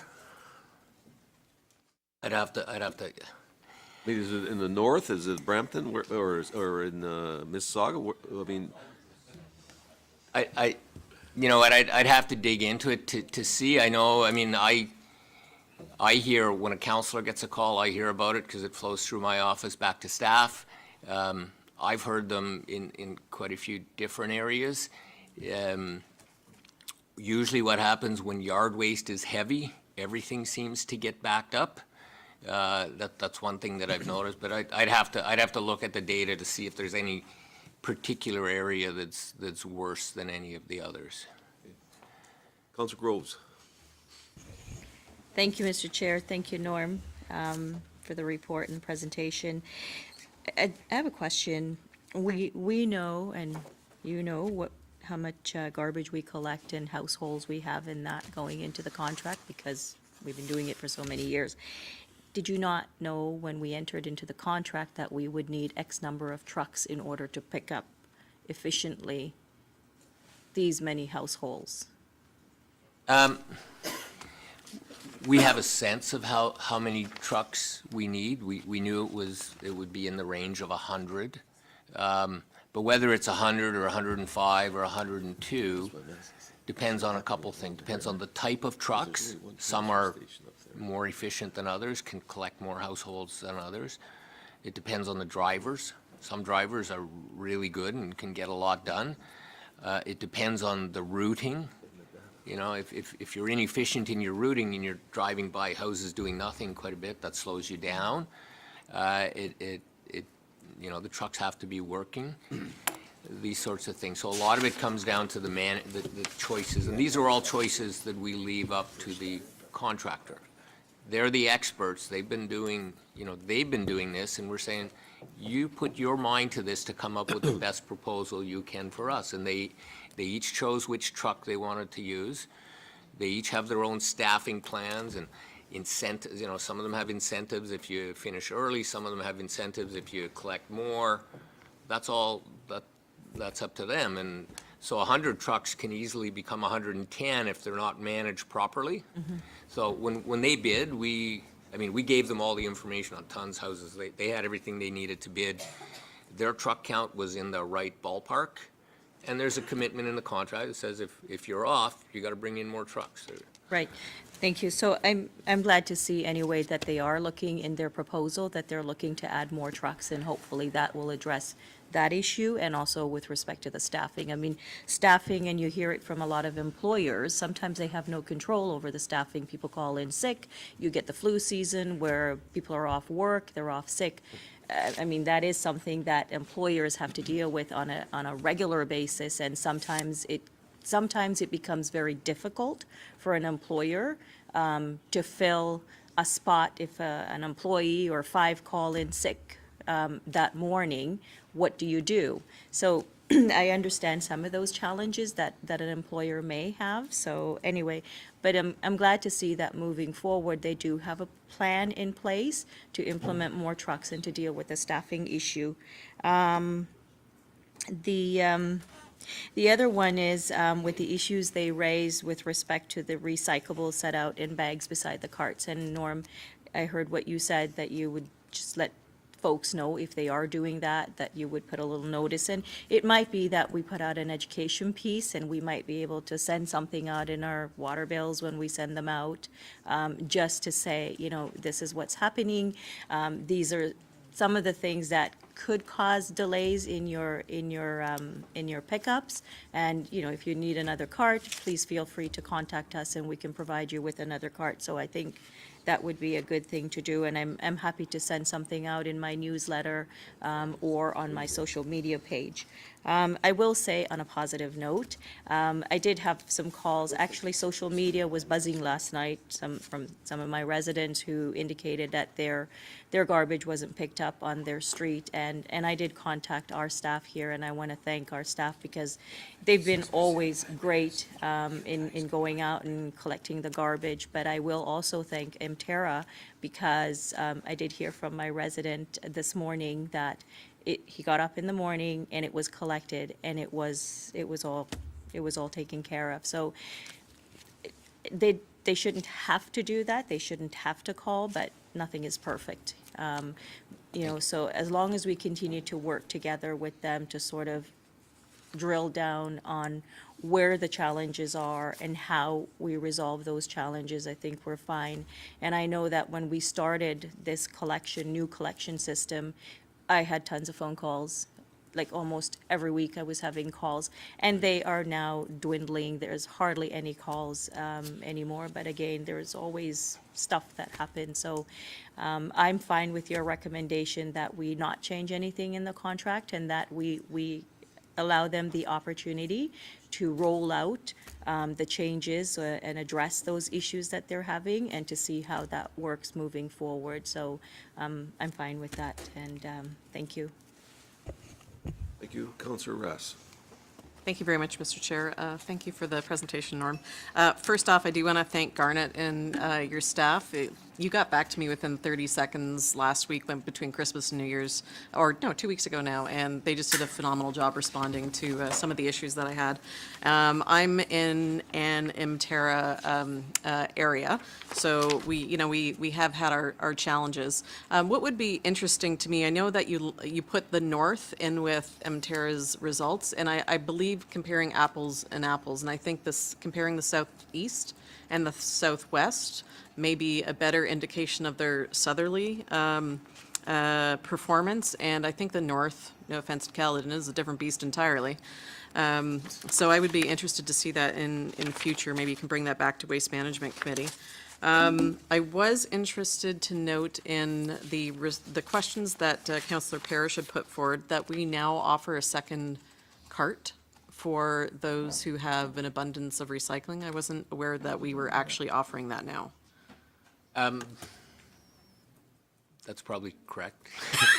We have talked about it here as something we'd consider, and staff have been just kind of doing it slowly, quietly. We want to see how well it works before we start publicizing, because we'll get a lot of requests for second carts. But it seems to be working fairly well in the cases, and a lot of times, like I think we looked at something like 3,000 homes already. A lot of them, 500 got a second cart. The other 2,500, it was, if you fold up the boxes a little bit more carefully, you can get more into the cart itself. So a lot of it's education, like Councillor Gross said about how to do it, and yeah. Okay. But we can still, even if we offer a second cart, you can still put out the bags. And still? You can still put out the recycling bags if you have that additional. I try to smush things down as much as possible. I'm on the verge of getting another bin. Are you asking, you're asking for a second? No, it was rhetorical. My husband doesn't want it. We don't have space. I think you answered my question, because I had, what is West Connections doing differently? Because just the performance is quite dramatically different. Is it that the Emterra is newer to the game, or what was our relationship with Waste Connections previously? Have they done work for us? I mean, Predates me. What we're seeing, number of trucks obviously is the biggest thing. If you don't have, if your trucks have to collect 10% more than the other guys, you're going to be 10% late, you're going to go faster. This drives, like a lot of the cart damage is because they have to go a little bit quicker to get that extra 10%. So that's the one thing. Emterra has had more problems getting drivers in trucks, like having people show up every day and that sort of thing. I mean, it's a challenge in the industry. Trucking, there's a lot of other good trucking jobs out there these days. They're both faced with it. Waste Connection has been able to kind of get ahead of that a little bit better, and they're getting drivers in their trucks. And I think just we're seeing a little bit better management on the Waste Connection side. They plan ahead a little bit. When they send trucks out in the morning, they do what they were told to do. I think we said like it's 2 or 3 or 4% of the time they have to change a truck midday. Emterra, it's like 92 or 93% of, like there's a lot of days where they have to change. So they're just not planning, I think, well enough in the morning and getting people out doing their job. And some of that comes because, people don't show up for work, so they have to, those are the big things. The other thing when you look at these numbers, 10 trucks, that's a lot of money. That's like a couple of $1 million a year it costs to put 10 trucks on the road. So it could be a choice. Do I spend $2 million to put trucks on the road and finish at 6? Or do I pay $1 million in liquidated damages? That's, if you're just looking at the dollars and cents, that's a pretty easy choice to make.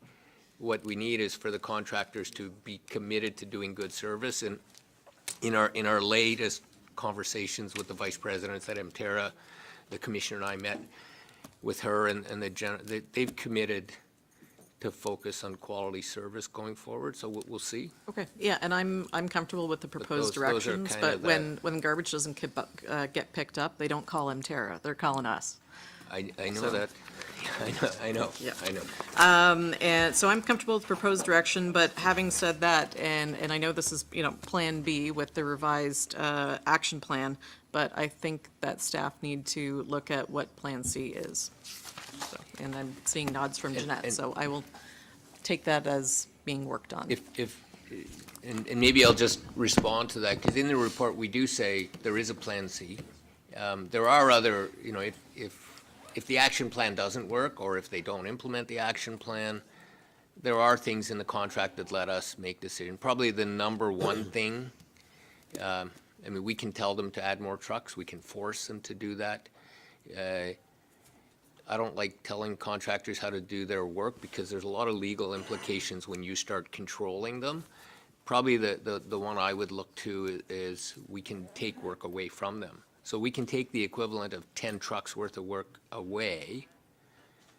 Takes a bit of time, it's a couple-month process. We can take that away and give it to Progressive because they're our other contractor. We can do that. We can look at other ways. A lot of contractors would be happy to take on some work if we did that. So that's there. If their plan doesn't work, we have plans, I think, that will. Okay. We've been very clear with them that graph, that line that's going up, it's got to come down. One way or the other, it will.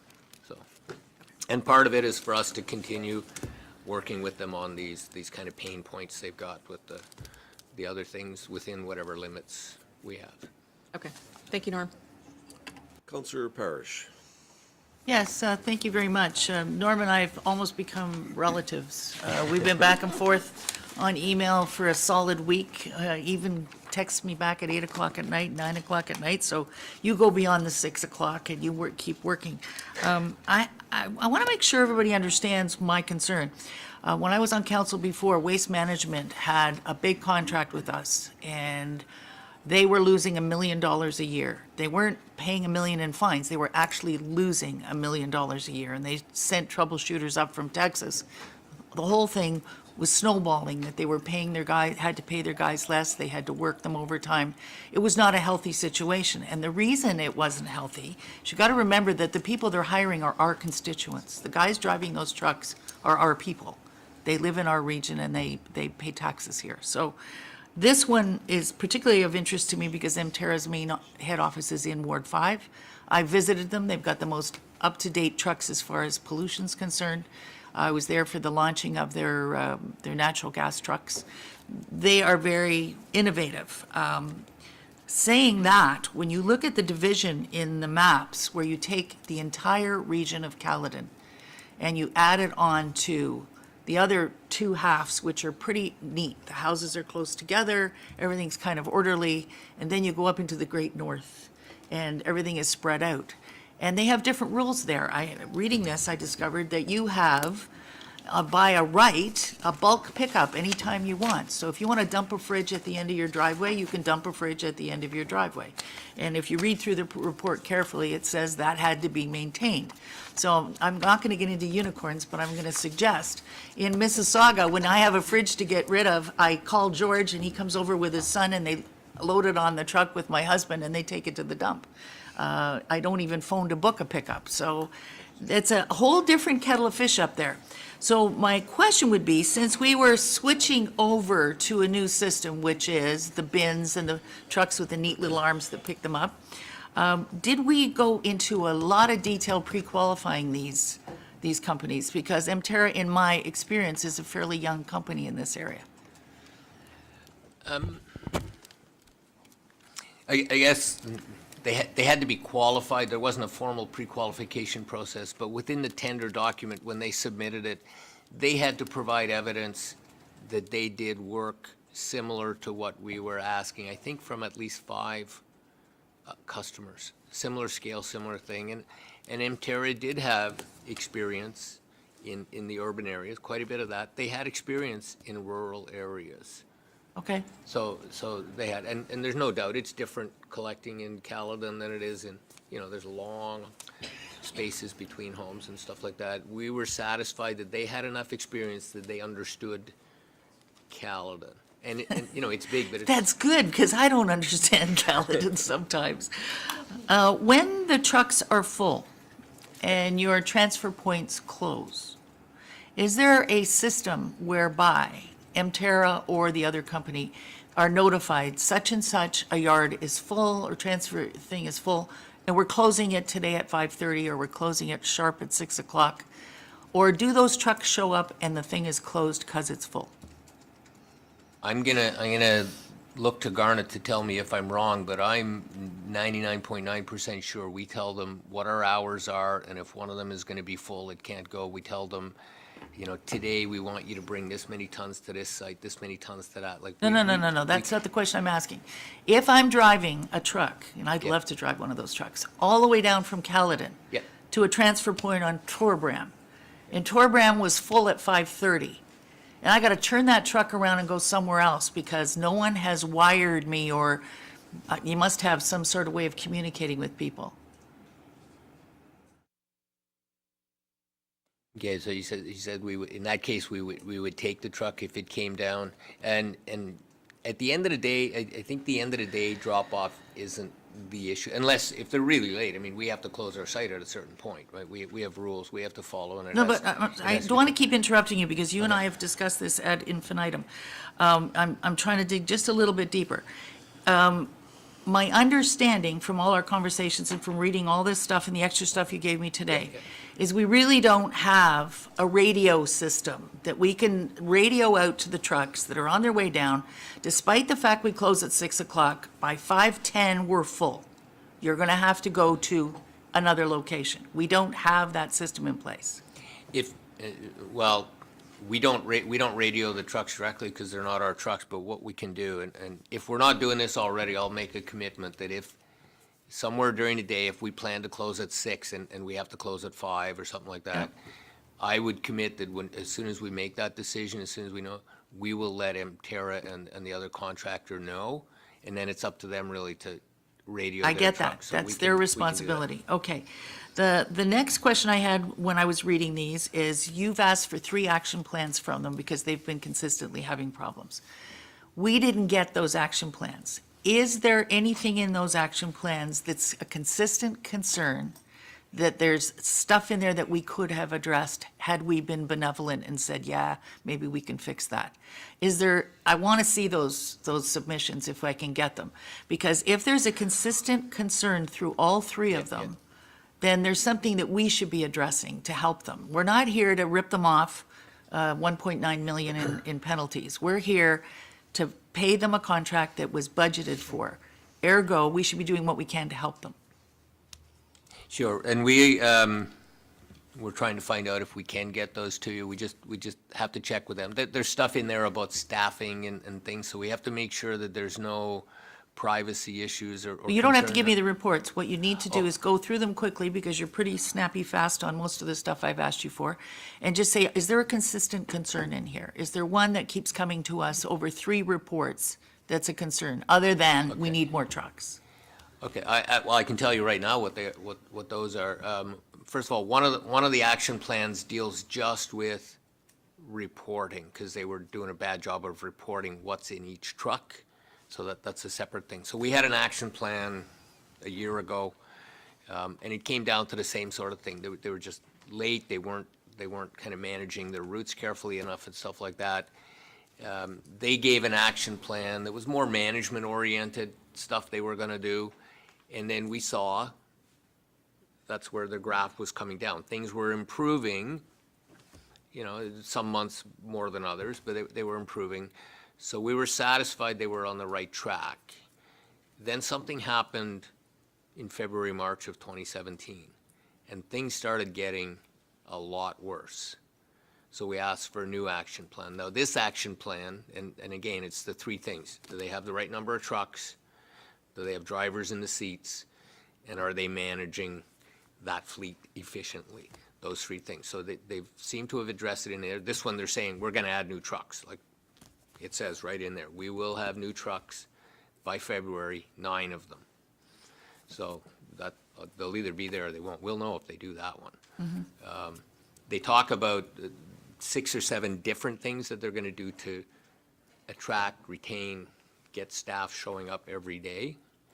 I guess we'll know if the trucks have drivers every day. It's harder to track what's going on with staffing and stuff like that and how effective it is, but we'll know if they have trucks showing up. I mean, that's something they've flagged to us as something they see as a big problem. And I would guess if you're under pressure and you're working overtime and people are yelling at you because you're costing Terra money for not getting there, you say, here are the keys to your truck, I'm going to go work for somebody else. So keeping good staff on a high-pressure situation when you don't know next year if the region's going to take some of it away and you're going to lose your job or you're going to whatever.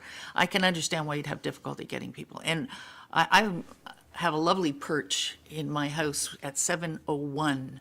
The other company comes, but they do our collection. And I watched the week after Christmas, and the guy had to stop at every single driveway on our side, except ours, because I wouldn't let my husband put it out, to pick up these extra bags.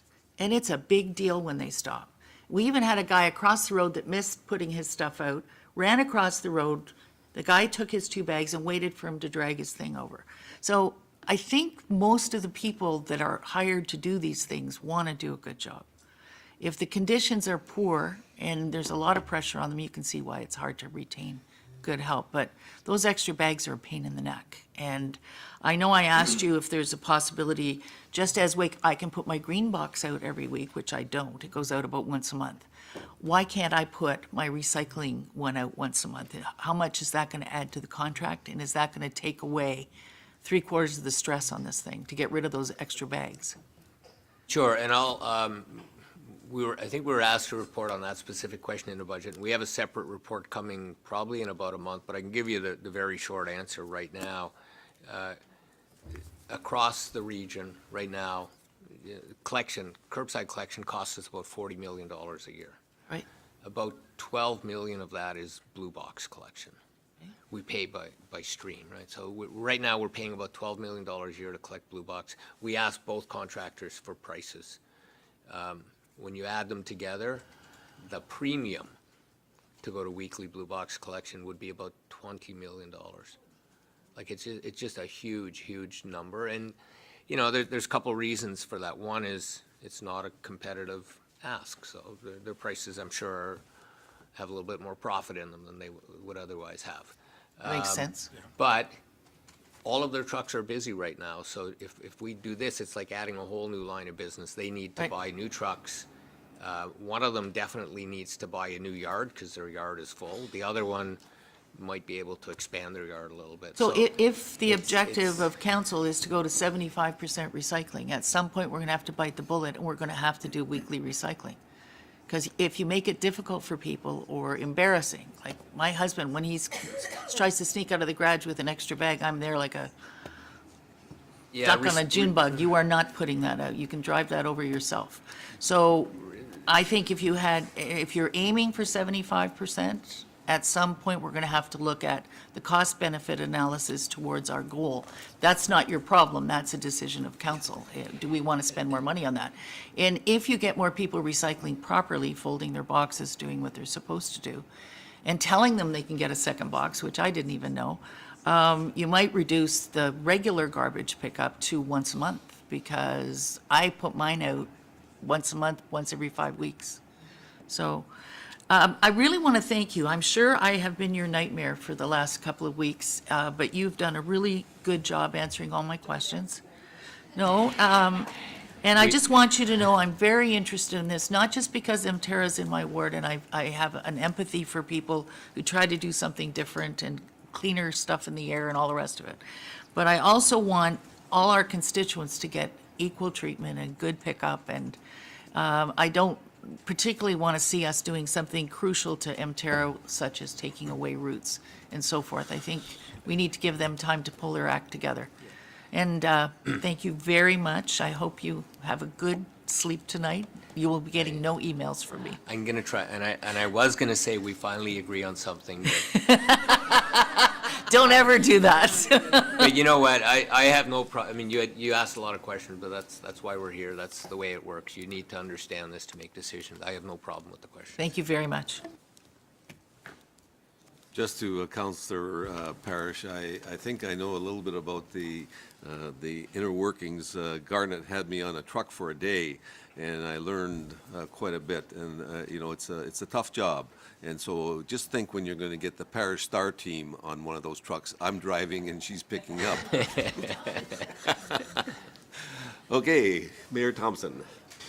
Yeah, no, thank you, and I hear what Councillor Parish is saying, but we don't have the yard waste pickup in Caledon, like even in our urban centers doesn't sit well.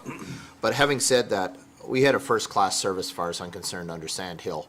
And then the staff stayed on when the company was sold to Turtle Island and Green for Life. And I think we lost a lot of that Indigenous knowledge on that transfer that came through in Caledon, and I think it was a sure wake-up call for all of us on what a great service we had. But I have to say, Emterra has come a long way to get where they're there, but they're definitely not where they were, where Sand Hill was, but it'll take time to grow with it. Question I have for you, when you were saying earlier in your talk that the trucks have to, where they unload, are they leaving the site to, when they drop off the organics versus dropping off the garbage or the recycling, or are they still at the, when you said they're having to move around, it's on the site, they're not having to go to another site to unload the other half load, are they? Sometimes it is two sites. Sometimes we would love if we could get them to drop off at the exact same site every day. Sometimes that's not possible. I mean, not all the sites we use are licensed to accept organic waste, right? So we're limited in what we do that. And if the ones that are licensed for organic waste fill up on either recycling or, well, the recycling is not, I don't think it's an issue because they go to our Peel integrated site and the organics goes there too. I don't think, but on the garbage day, if a site that's licensed to take organics fills up with garbage, they have to go somewhere else. So it's just, I wish we could do it every day, but we can't. Is this because we eliminated the 2-bag limit? No, I don't think, no. We're not seeing, we're actually seeing less garbage now than we did back when we had the 2-bag limit, so I don't think it's that. Well, I have to say, even the local drivers, as far as I'm concerned, from what I've seen in Caledon, they've been Class 1. And the same down in the Brampton area, I don't think there's really been an issue. I think it's more in the management queue on where running the routes and adding more trucks makes a lot of sense to me. So I think it's more in the management level than it really is on the ground. But the guys on the ground, but I have to say, the challenges we've had, I want to thank Emterra if they're here to thank you for working and being proactive and trying to resolve the issue. But I have to say Garnet and his team have been fabulous. Our residents have been served well by your team. Thank you for that. Okay, you're welcome. Great, thank you very much. Councillor Paleski. Thank you, Mr. Chair. Thanks, Norm, for the presentation. I'm glad to hear that we will continue to work with Emterra to resolve some of the issues. Just speaking about that split loads, and I come from a company that was similar in the type of operation side of it, and it's a dispatching nightmare and an operations nightmare and a driver nightmare just to try and figure out if where you're going with your truck and the issues that can come of that.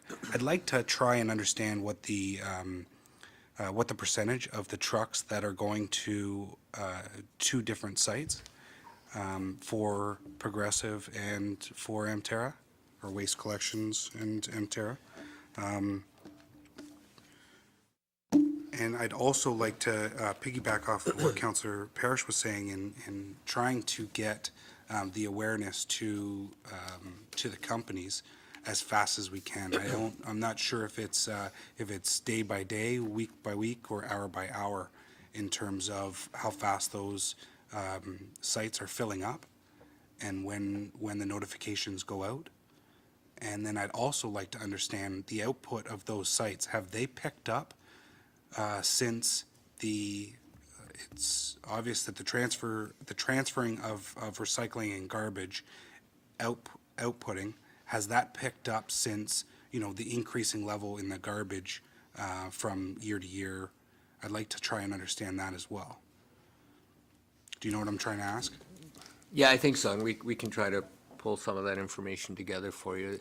I mean, the biggest challenge is at our own site, Peel Integrated, because that's where we take our organics, recycling, and, they want to bring garbage there too. And we have a limited size of tip floor, we have only so many load-out bays, so you can only load trucks so quickly and get them out. And what happens is it fills up very quickly in the morning, and then it's full. And you know, there's certain times of year or certain things happen that make it more problematic. There's times when if we have, for example, if we have a problem, this China National Sort thing with the recycling, sometimes we have to use our site for recyclable material. We have no choice.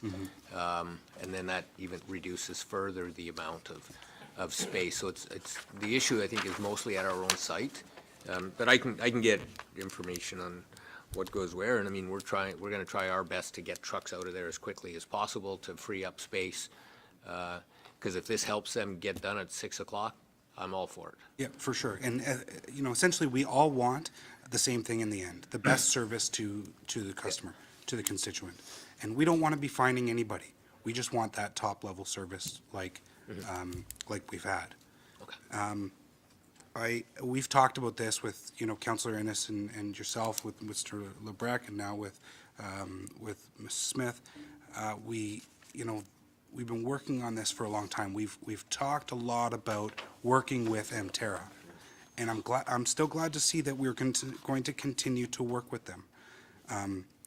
I'm not so much in favor of taking anything away from anybody, especially when I hear that they're committing to 9 additional trucks, and shortly. I'm very worried about this spring, though, and to have their fleet up and running, and any issues that might come out of this spring coming up. But I do want to make it clear that we've talked about working with them since the beginning. So this isn't anything new. But I'm glad to see that they've come to us with a plan. We like the plan, and as long as, you know, we were going to ask for it, but they showed the initiative to come forward with it. So that's you know, a check mark in their box. I don't want to, like you said, get into kind of that dictatorship style of operating that company and telling them really to do anything. I want to see the mutual agreement. I want to see a better relationship with from our service level point of view. And whatever we can do, as long as it's not costing the taxpayers any extra dollars, that's what I'd like to do. I'd like to understand that output of our facilities, the transfer stations, to ensure that we're not holding anything back or anything up on Emterra's side and Progressive side. But I did want to make it clear that we've worked with them. We continue to work with them. I'm glad to see that we're going to continue to work with them. But I'm very hesitant about this spring. I'm worried about this spring. I'm worried about the impact and the service levels. So I just wanted to get that out there, and I thank you. Okay. Thank you. Councillor Parrish. I missed a couple of comments. On the map you handed out today, you showed the transfer stations, and there looks to be 2, 4, 6, 8, 10, about a dozen, all in the south end. There are only one up in Caledon. I think one of the problems, instead of buying more transfer stations in the south end, as we just did in Meadowvale, we should be looking at putting 1 or 2 up in Caledon. That's a vast area. Well, no, and I think Alan has agreed to it. He said that they wouldn't mind having them at all. But if you're running trucks all the way down from Caledon into the south end of Brampton and the north end of Mississauga, that doesn't seem to make sense to me. It's air pollution, it's time wasted, it's all kinds of things. But just looking at this map you gave me, it seems, it doesn't take a giant brain to figure out why the southeast is doing well, because they've got a whole array of transfer stations they can use. Second question, I know Brampton went up by about 7,500 households last year. When you have an increase in population and number of pickups year over year, do we build that into the next year's budget to give them more money? Absolutely. What we do, we pay them based on the number of tons they collect. Right. By stream. So they gave us a price per ton of garbage, a price per ton of blue bin, green bin, and yard waste. We get more houses, you get more tons, they get more money. But you also have more stops, so, More stops, and they have to, each year, our staff, I mean, it's complex, but our staff get numbers from planning where, you know, where there's gonna be growth next year. We let them know, we say, look, we're gonna have this many more houses here, you have to plan for it, and they come back and say, yeah, we're gonna add 2 trucks. You're gonna pay us for the added tonnage. so that you sort of do that, you do a negotiation on a yearly basis. It's not so much a negotiation as we tell them where the growth is coming.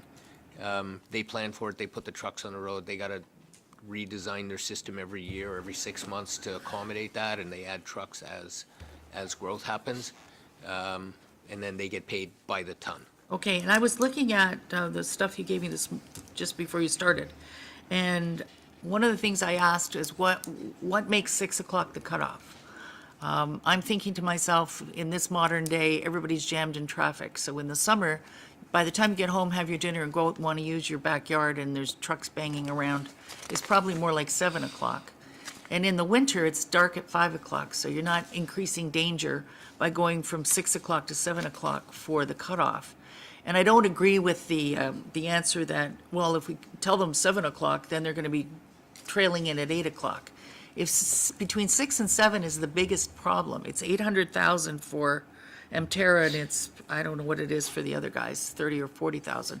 But if that's 6 to 7 makes a big difference, have you ever considered bringing back to council the idea of making the cutoff 7 o'clock?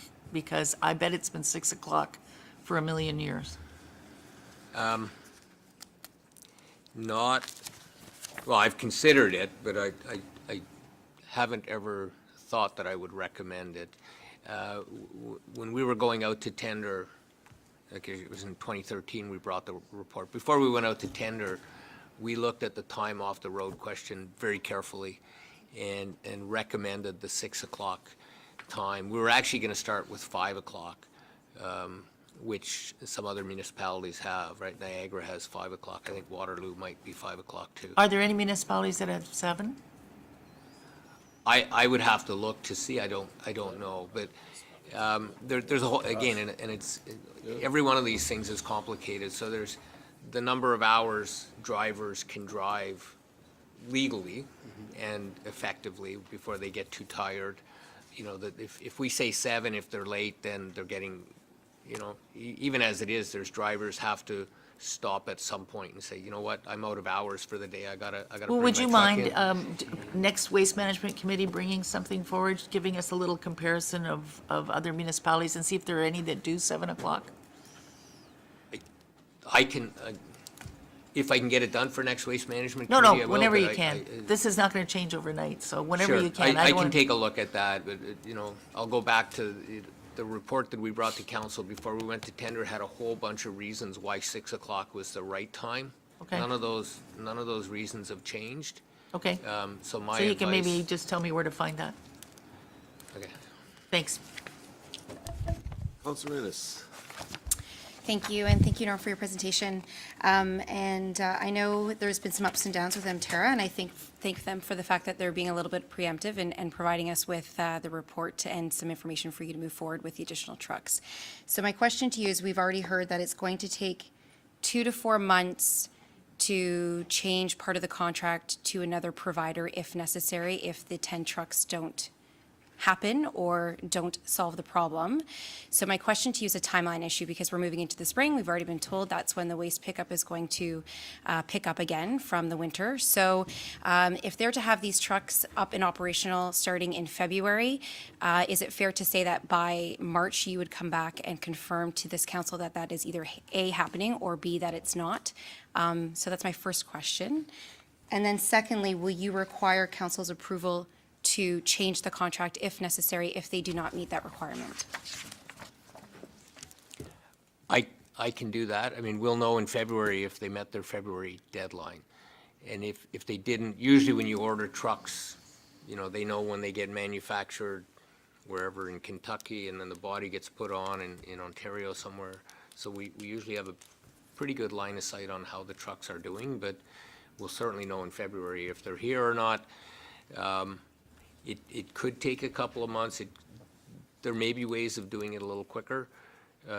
for some of the contractors to get trucks out there. Another option, if we need to do it, is for them, if they don't have their own trucks, is for them to hire subcontractors.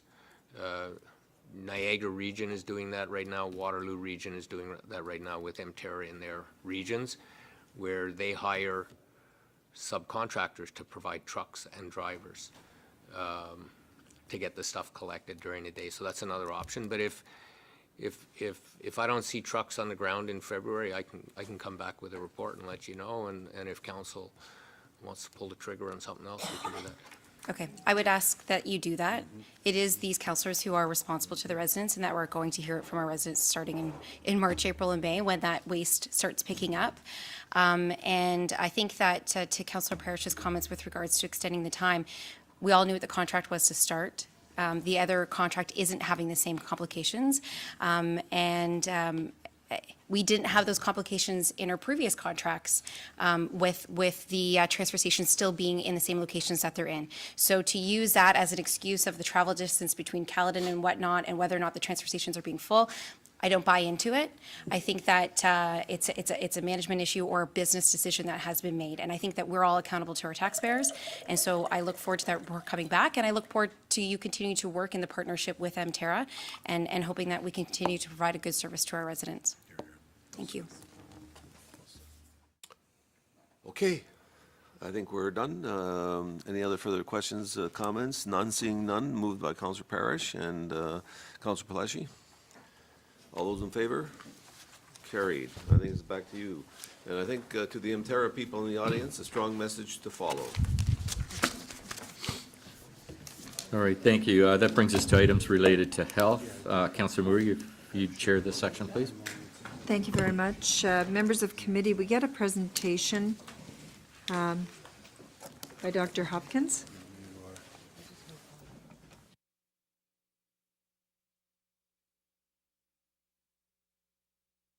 And it's report 11.2. Sorry, 13.1. Thank Hi, you so welcome. much. Happy New Year, everyone. This presentation and report will give you a little bit of a reminder about 2017 and then briefly looking into 2018 as well. I'll briefly review the public health mandate, give you a snapshot of the health of Peel residents, the work that public health does to support regional priorities, as well as the legislated Ontario public health standards, and then what to look forward to in 2018. And maybe I'll Sorry. just check in and see if everyone has the presentations, because I realize that We have a did copy not- of it. It was Okay. distributed with the agenda, but I'm looking at the ladies over there who are shaking no. I guess the technology's not working. So if you can sort of maybe do the presentation and I will move us try through and the tell you slide which number. slide we are on. Yeah, thank you. So on slide 13.1-9, you'll all be familiar with the public health mandate, which is a population health approach which focuses on upstream efforts to promote health and prevent diseases. One of the most important things that we do is try to address and reduce health inequities. So this is really talking about the social determinants of health, providing people with equal opportunities to reach their full health potential and not being disadvantaged by social and economic factors. We're now on 13.1-10. I believe you will have seen this model before. This is called the Health Impact Pyramid. It was developed by Tom Frieden, who's a former director at the CDC in the United States. And what this helps us to do is to really understand, when we're undertaking public health actions, what is going to have the most impact for our population. And so if you look at the pyramid shape, the base of the pyramid tells us that if we work on things like socioeconomic factors, if we work on things like policy, which make the default context the healthy decision, we can have greater impact on our population in a positive way. Slide 13.1-11. Peel's priorities: thriving, living, and leading. You'll see that public health is working in all of these areas under thriving: chronic disease prevention, supporting healthy starts for life, and infectious disease prevention. Under living, supporting the most vulnerable to reach their full health potential. And under leading, preparing for the modernization of the public health sector in Ontario. 13.1-12. So what does the health of Peel look like? This is just a snapshot. There's some good news. We've seen fewer cases of new and existing chronic diseases such as ischemic heart disease as well as stroke since 20 years ago. And that's largely driven by the decrease in smoking. But there are also some pretty big key challenges, and this will be no surprise to this group, that diabetes is one of the biggest challenges that we are facing in this region. In 2015, there were over 11,000 new cases of diabetes diagnosed, so this is a big challenge for us moving into the future. Next slide, 13.1-13. In terms of risk factors, we know that we have nearly double the rates of opioid-related deaths since 2013, and this is concerning even though our numbers are fortunately still lower than the rest of the province. We also know that 1 in 2 Peel residents are inactive in their leisure time, and this is inactivity is a big risk factor for chronic diseases, and that ties into the fruits and vegetables, which is the next quadrant, which is 38% of Peel residents don't consume the recommended amounts of fruits and vegetables. We also know that with things like climate change happening, we are being presented with new infectious disease threats here.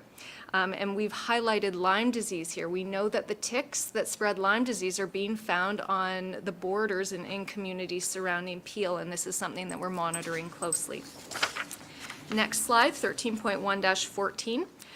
So this is a sample of the work that Peel Public Health has done in 2017. So the Peel Works Needle Exchange Program, which addresses opioids, the prevention of spreading HIV, as well as hepatitis C, tobacco policy and enforcement, health criteria to transportation-related planning, enhancements to the Healthy Babies, Healthy Children home visiting program, which really works to target those families that need us most at those key early points in life, and then our immunization program. The next slide, 13.1-15, is about partnerships. And partnerships is really one of the most effective ways that public health does the work that we do. We know that with these complex health problems, it's rare that any organization will be able to make a big impact on their own. So we work with a number of partners. And I'm not going to read through all of the examples, but from the picture, you will see we work internally with other departments. We work with local municipalities, the local health integration networks, or the LHINs, as well as school boards and many other organizations in the community. Next page, 13.1-16. So looking ahead to 2018, what can you look forward to? We're planning for the new Ontario Public Health Standards and Protocols, which came into effect on January 1st of this year, and there'll be a report here in February that speaks to the implications of those for the region of Peel. As well, we're going to be focusing a lot on partnerships. Again, working with those groups that I mentioned before, local health integration networks, schools and school boards, child care centers, other region of Peel departments, as well as local municipalities. Thank you. You get a platinum star for moving through that so quickly. I have a couple of speakers on the board. Trying to stay to my allotted time. You can smell lunch, that's what it is. Councillor Groves. Thank you, Madam Chair, and thank you, Doctor, for your presentation. Great presentation. And I'm really glad to see that you've highlighted diabetes. Our focus is a lot on raising awareness and funds for cancer. And that's the big one out there that we're so focused on, and raising the monies to fight cancer, and I'm not discounting it at all. But I think we need to do a lot more education, focus, whatever it is that we can do here. But I think the province also needs to do that and take on a role in educating people, because diabetes, we sort of overlook it because it's not out there as much in the general public. But the thing with diabetes, it starts to shut down and affect every organ in your body. And that leads to huge expense and cost to the healthcare system. So my question to you is, have you had any discussions with the province on this? Because part of the reason I think as well with I'm not an expert, but I'm going to guess, with where you're seeing the rise in diabetes is nutrition. People are not eating properly, people are eating on the go, people are not eating the right foods. There's an issue with obesity because all of that stuff leads to that obesity. I'm concerned with childhood obesity and childhood diabetes because we know that, and I don't know where we are with respect to childhood diabetes, but that becomes a huge issue as those children who are affected with childhood diabetes as they get older, and the cost, again, to the entire healthcare system. So I think I lost you there somewhere, but have you had any discussions with the province on this? So through the chair, I think you've just highlighted all of the challenges with the complexity around the diabetes issue and what you've described. So you've mentioned a number of things which I'll address. So the first is around the data piece. So one thing that council should be aware of is we're currently working on a comprehensive health status report, which will be available at the end of 2018. And this will take a much deeper dive into issues such as diabetes, but also all of the health promoting and health risk factors that contribute to it. So things like sedentarism, physical activity, healthy diets, and looking at it both in terms of kids as well as in adults. So there will be more coming on that. To get to your specific question around the province, so there are many discussions happening around this. The diabetes situation in Peel is worse than it is in other areas of the province, so it has continued to be an important area that we've been looking at. The province, within their new standards, has specific requirements around chronic disease prevention, and for us, diabetes is going to be an important area that we need to address. Additionally, the Auditor General, at the end of 2017, released a report which audited the province's chronic disease programs. And so we anticipate that there are going to be some changes coming out of that audit that will benefit health units such as ours in terms of addressing those.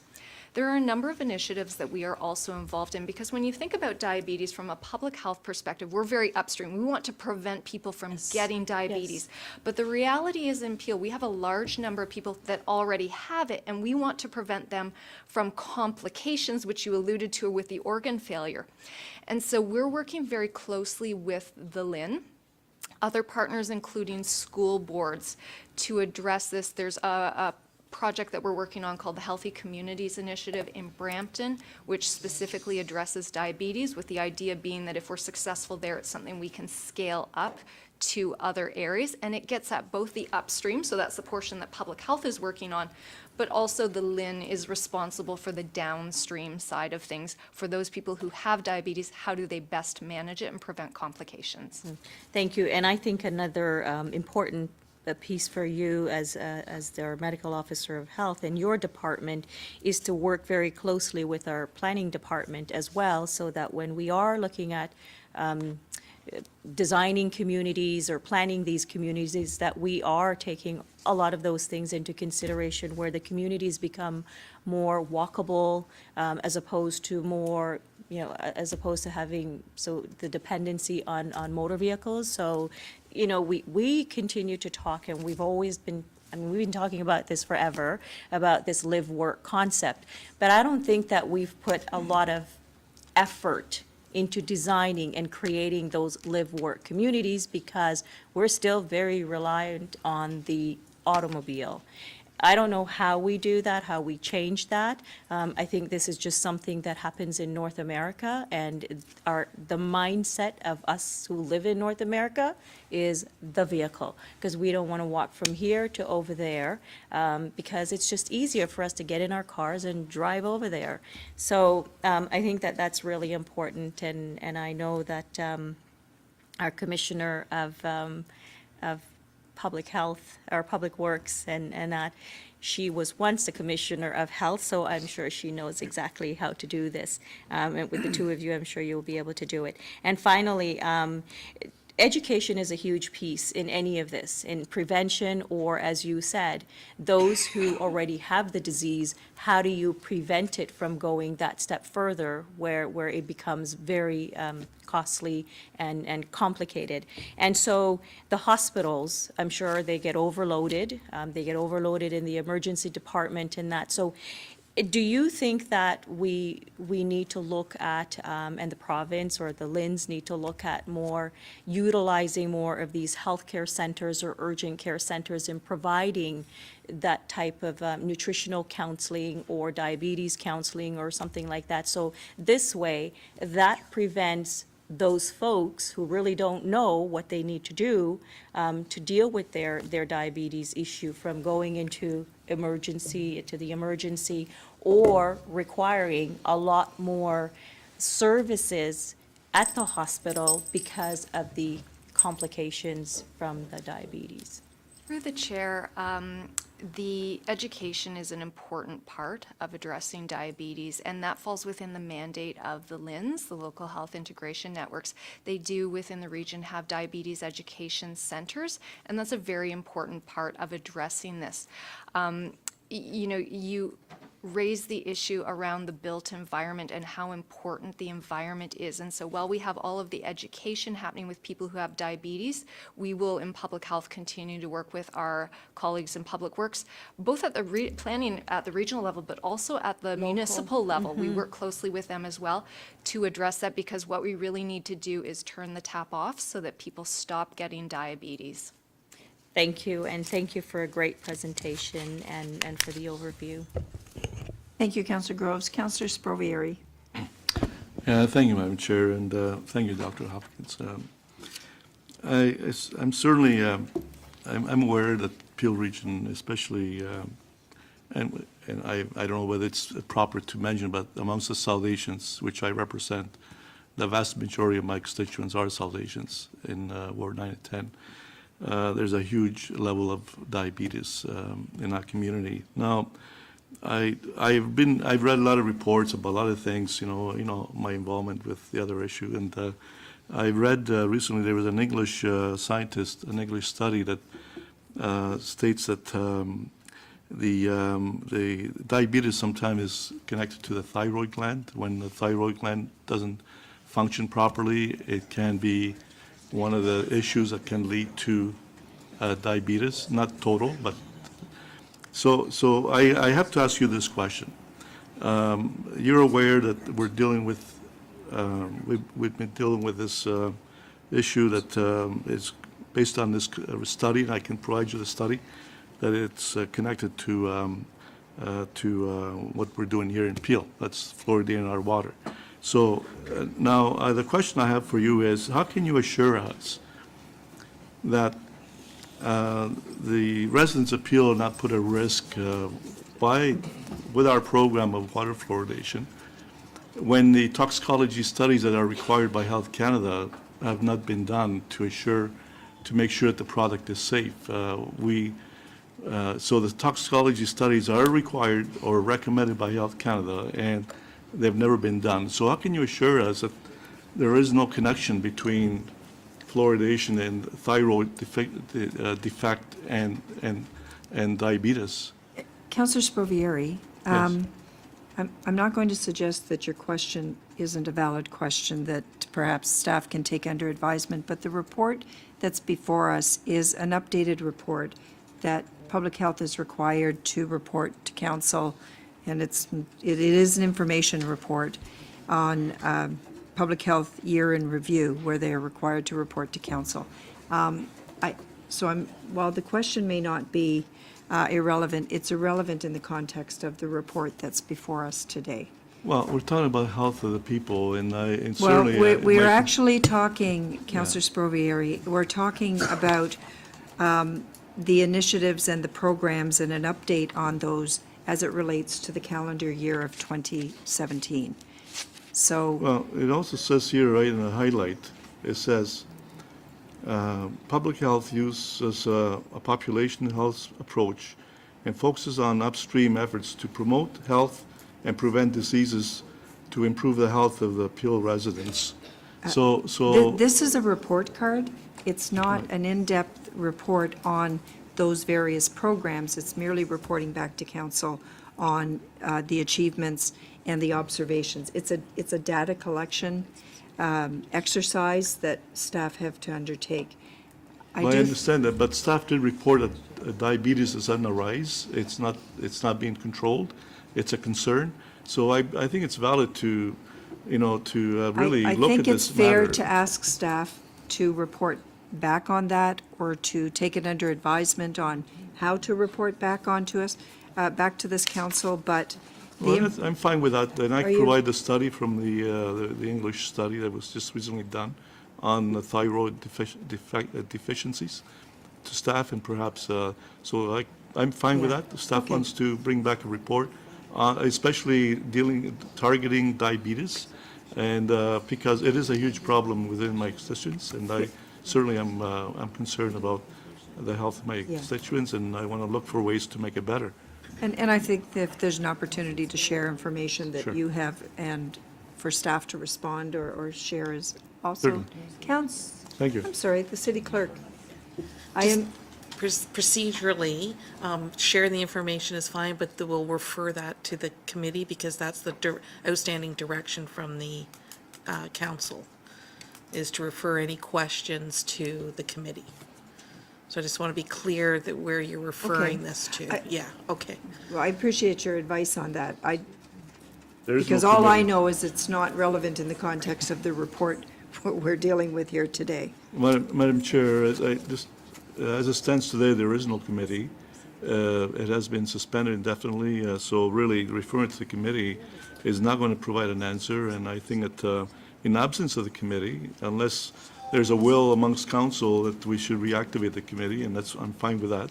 But I don't think there's a will around this table. So, So I to think the that, clerk, is the committee just suspended, or is it's not dissolved? That's It is correct. The still, committee is suspended. For all intents and purposes, Yes. a committee of record. Yes. For council, it's just inactive in that no meeting has been called. Okay. So, do I call a vote on? If you were referring this to council, which would be Referring, not different referring the than. report, referring the question of Councillor Spovieri. Right. For a report back to council, then you would require a vote for that, and you would require 2/3, because it would be contrary to the previous direction, which was refer all such inquiries to the committee. Okay. Well, So if there is a referral, you're saying that that's the only Well, option Madam- that's available to council at this time? Madam for Chair, committee? I mentioned the word fluoridation because, so Because everybody you knows. can't help yourself. But this is not about this is not about fluoridation. This is about Peel Health residents having a higher level of diabetes. And why is that? Why are Peel residents having a higher level of diabetes? And I'm saying that there's a report by a British scientist that says that That it's diet and it's activity and it may whatever be other chemical factors. intakes, says some chemical intakes that are affecting the thyroid. And once the thyroid becomes dysfunctional, it can lead to diabetes. Okay. Now, I'm going to ask a question then of, I guess, the commissioner and the medical officer. This is a report card, but throughout the year, there are reports coming back to council. Would it be appropriate then, and it would be reporting back, I know you're reporting to council on opioids and the cannabis and so on. Can I ask if it's appropriate, and I guess to the clerk, that staff take it under advisement, and when you report back this year on matters related to diabetes, that you take Councillor Spovieri's, the research that he has, and take it under advisement and incorporate it in a response when you report back to council? Through the that- chair, would as that long be- as the clerk says procedurally, that is fine, we can do that. Phrased in that manner, correct, because it's the Did you report capture back. that? I've got 'Cause it I on don't wanna say audio, it again. so I've got that. Yes, it would be appropriate because the report will be about diabetes, and diabetes is not something that's already been decided by council to deal with in a particular manner. Okay, That'd be good. Thank I think we got the job done. you. Great. Thank you. Councillor Tovey. Yes, thank you very much, Madam Chair, and thank you for the report card. Are we supposed to grade you on this or something? Just, actually, I was very interested that you included the opioid stuff in it. I know last year, up until October, there was over 4,000 deaths in Canada from opioids. The year before that, there, in total of 2016, there was 2,861. So that's getting out of control. So I guess my question would be, do we know how many deaths we had from opioids in Peel in 2017? So through the chair, we are monitoring it. I don't have those data at hand. I can get them for you. I will just have to check in terms of, so the death data comes through the Ontario coroner and there's a delay. So I will just have to see if the 2017 data are available yet. I believe the time lag is about 3 to 6 months right now. So I don't believe we'll have that, but I'd be happy to provide council with the most updated statistics we have. And then when 2017 is available, those as well. And I guess then a supplementary question for more information would be if we have any crime-related statistics, or if we've cross-referenced with Peel Regional Police on crime-related incidents due to opioids. Through the chair, I can discuss that with Chief Evans and see what they are able to provide to us. We are planning to bring a report on the opioid strategy for Peel Region in approximately, I believe that one's coming in May is the plan, and we can incorporate crime statistics into that if they're available. Okay, yeah, because while we're doing that, I guess what I'm sort of concerned, well, I'm very, very concerned that people are killing themselves. And when we were in Vancouver, I spoke to quite a few. I went on the tour, and it was just lovely. Everything was clean, and all the people who were addicted were really nice and friendly. And so I went back at 2 o'clock in the morning with a package of cigarettes and a bunch of loonies. Got the real picture, and most of the people that I talked to, they just have despair. You know, half of them said to me, "The world's going to hell in a handbasket. I might as well be stoned out of my mind when it happens."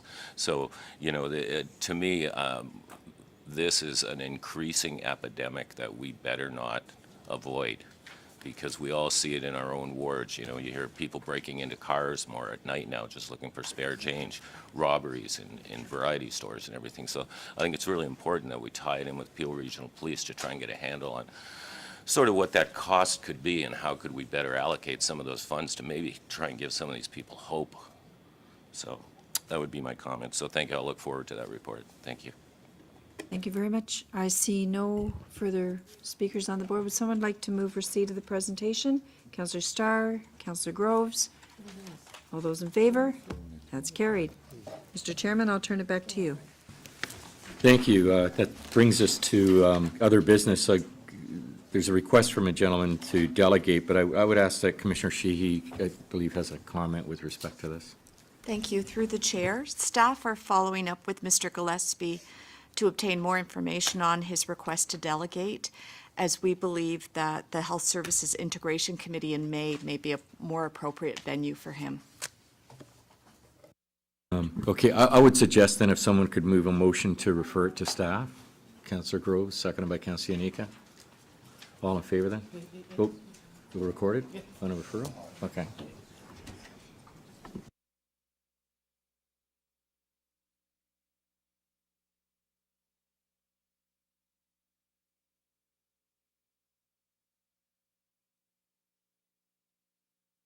Actually, Councillor Palashi?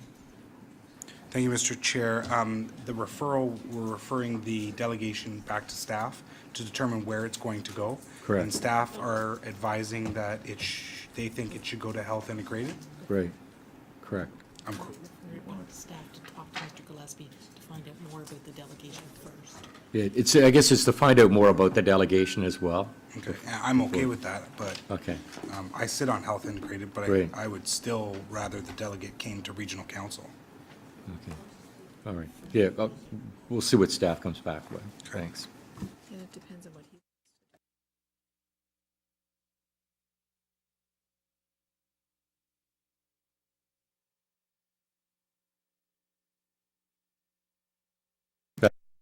That carries, thank you. That moves us to, I believe, Councillor McFadden with respect to Ninth Line. Thank you, Mr. Chair. In late December, members of council received a letter from the province concerning the ROPA on the Ninth Line lands, and there were some comments in there that were quite concerning to me and certainly to the city of Mississauga. So I've asked Arvin to come and maybe explain the progress that we have made on, did he leave? Oh, you had me scared. You were sitting up there for such a long time. And just to give us an update on the progress of that letter and where we are at. Thank you. Thank you, Councillor McFadden, for your question, and through the regional chair.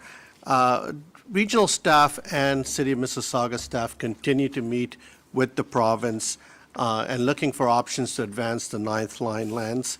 Regional official plan amendment. The province is saying that it's premature at this point because of the new growth plan that's come into play.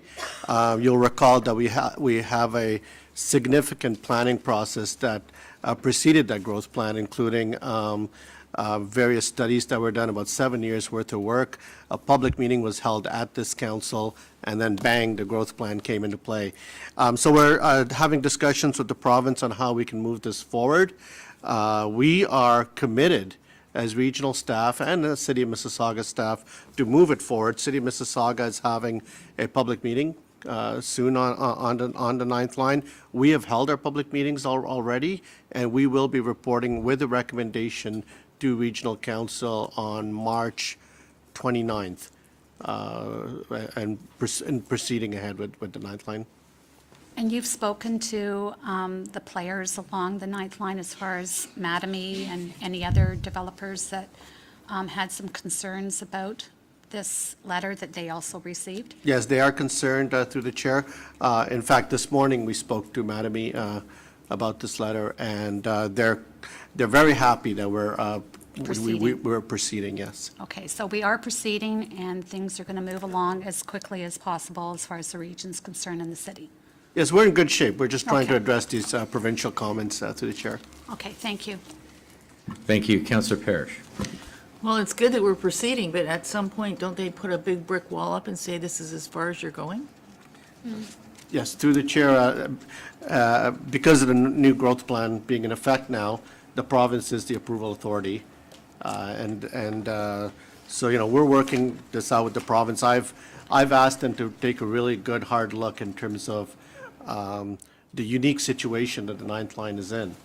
The amount of study that's been done, the amount of dollars that have been spent, and really consider whether they wish to, kibosh that into a further planning process when we're right there at the end of this process. So again, those discussions with the province continue at this point. But your answer is they can stop it. Oh, yes, yes. Now, what I'm looking at in the letter is it says there will be a decision on the GTA West Transportation Corridor in the next 60 days. And apparently that has something to do with it. We're all holding our breath. I think you're a fabulous representative of our position, but I think the chairman of the region should be putting a letter together with the three mayors and get this sent off to the minister immediately. And I would suggest if Mattamy has their head screwed on correctly, they'll say they've got some reasonable housing in there, some affordable housing, because Milton is the big guy on housing. I think this is a political thing that we have to do. I think this letter's scary. They can just say, stop, that's it. So negotiating's not doing us any good as long as we don't move it up to the political level.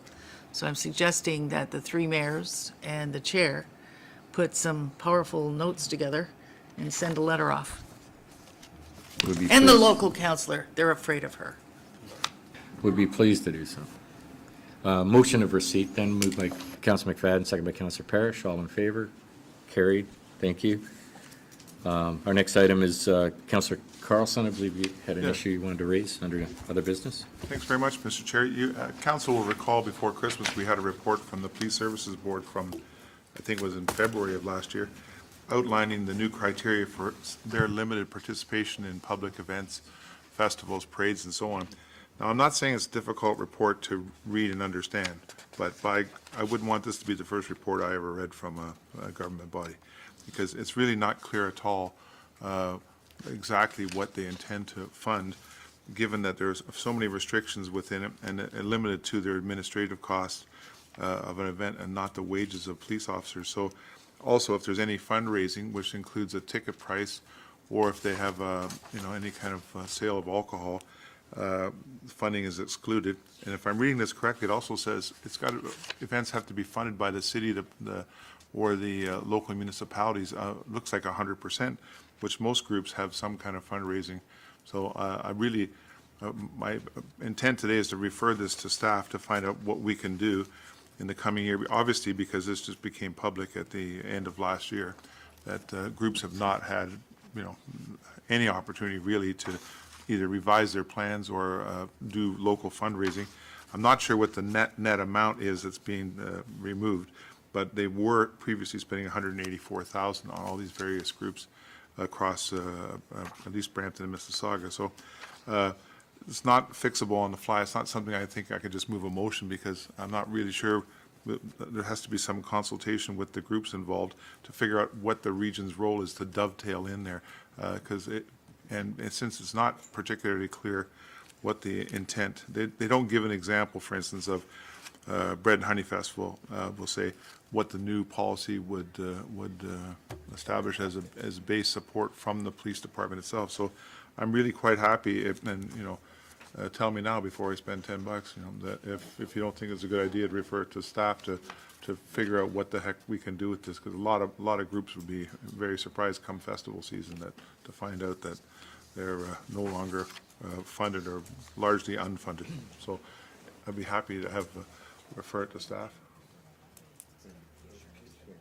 for their best advice on the matter. Can I just?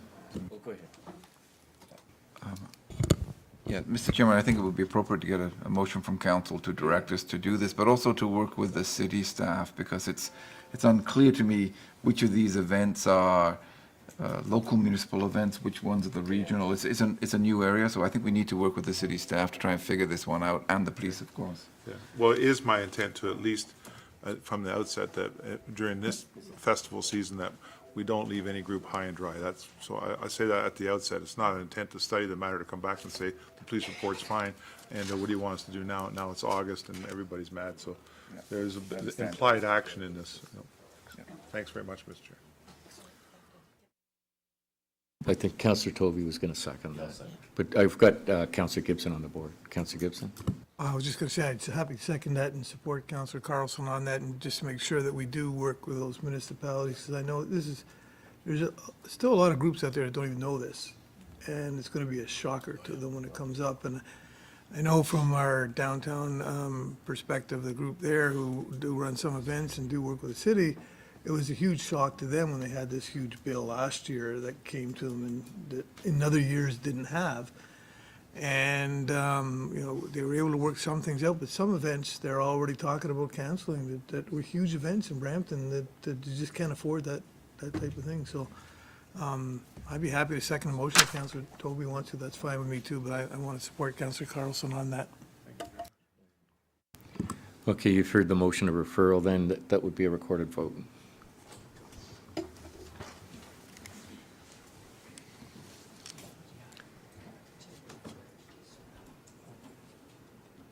Councillor Raz?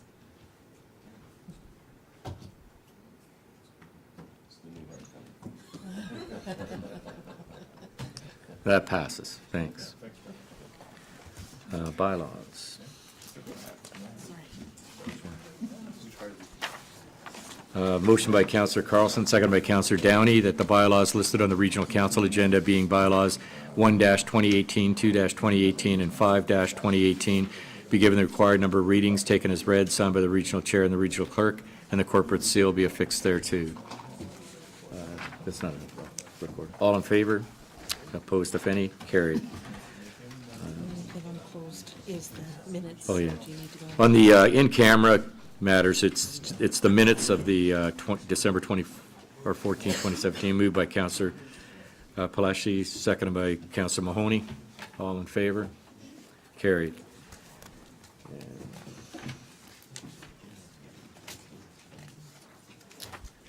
I have a motion moved by Councillor Kovac, seconded by Councillor Medeiros, that bylaw 6-2018 to confirm the proceedings of Regional Council at its meeting held on January the 11th, 2018, and to authorize the execution of documents in accordance with the Region Appeal bylaws related thereto, be given the required number of readings, taken as read, signed by the regional chair and the regional clerk, and the corporate seal be affixed thereto. All in favor? Opposed, if any? Carried. Motion by Councillor Innes, second by Councillor Moore, that the January 11th, 2018 Regional Council meeting be adjourned. All in favor? Carried. Thank you.